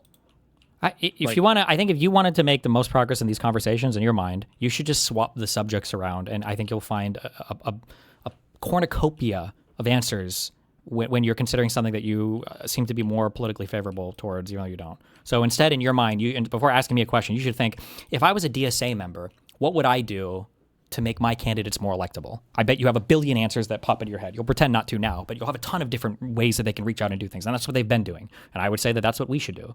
But when it comes to moderates or whatever, you're like, well, would that even matter with that? Blah, blah, blah. I don't know. But that's what I would suggest. Hold on, again, why do you think I'm hiding thoughts about the DSA? I don't know. Do you think I'm democratic socialist? What's wrong with you? Something is foundationally wrong with you. But when how do you think a DSA member DSA, how would a DSA member answer that question? If you were talking to a DSA member and you were like, what do you think you should do to get your candidates like more liked or your party or your thing more electable or whatever? Am I talking to candidates or am I talking to media? You're talking to a DSA person. Well, I think it's different. And I think that what they've done a good job of is their candidates can be the messenger. I think that's the challenge with liberals, both from a media perspective historically and then candidates also historically, but differently, is you can't really use liberals as a messenger because they're not as exciting or haven't been traditionally as exciting. Definitionally, Ossoff isn't exciting. Newsom wasn't exciting. Well, Ossoff is exciting as a person, but by the way, I've like heard him talk a lot, but I don't know his specific policy positions because I think liberal positions are more measured, right? So like the challenge is, when you talk about healthcare, obviously their policy positions are easier to just have the candidate go say what they believe because their version doesn't need explanation, right? And so they have a far easier answer with their candidates. I don't think their media is actually their alt media is only successful insofar as people are in pain, right? Like people are going to media that is describing their pain accurately.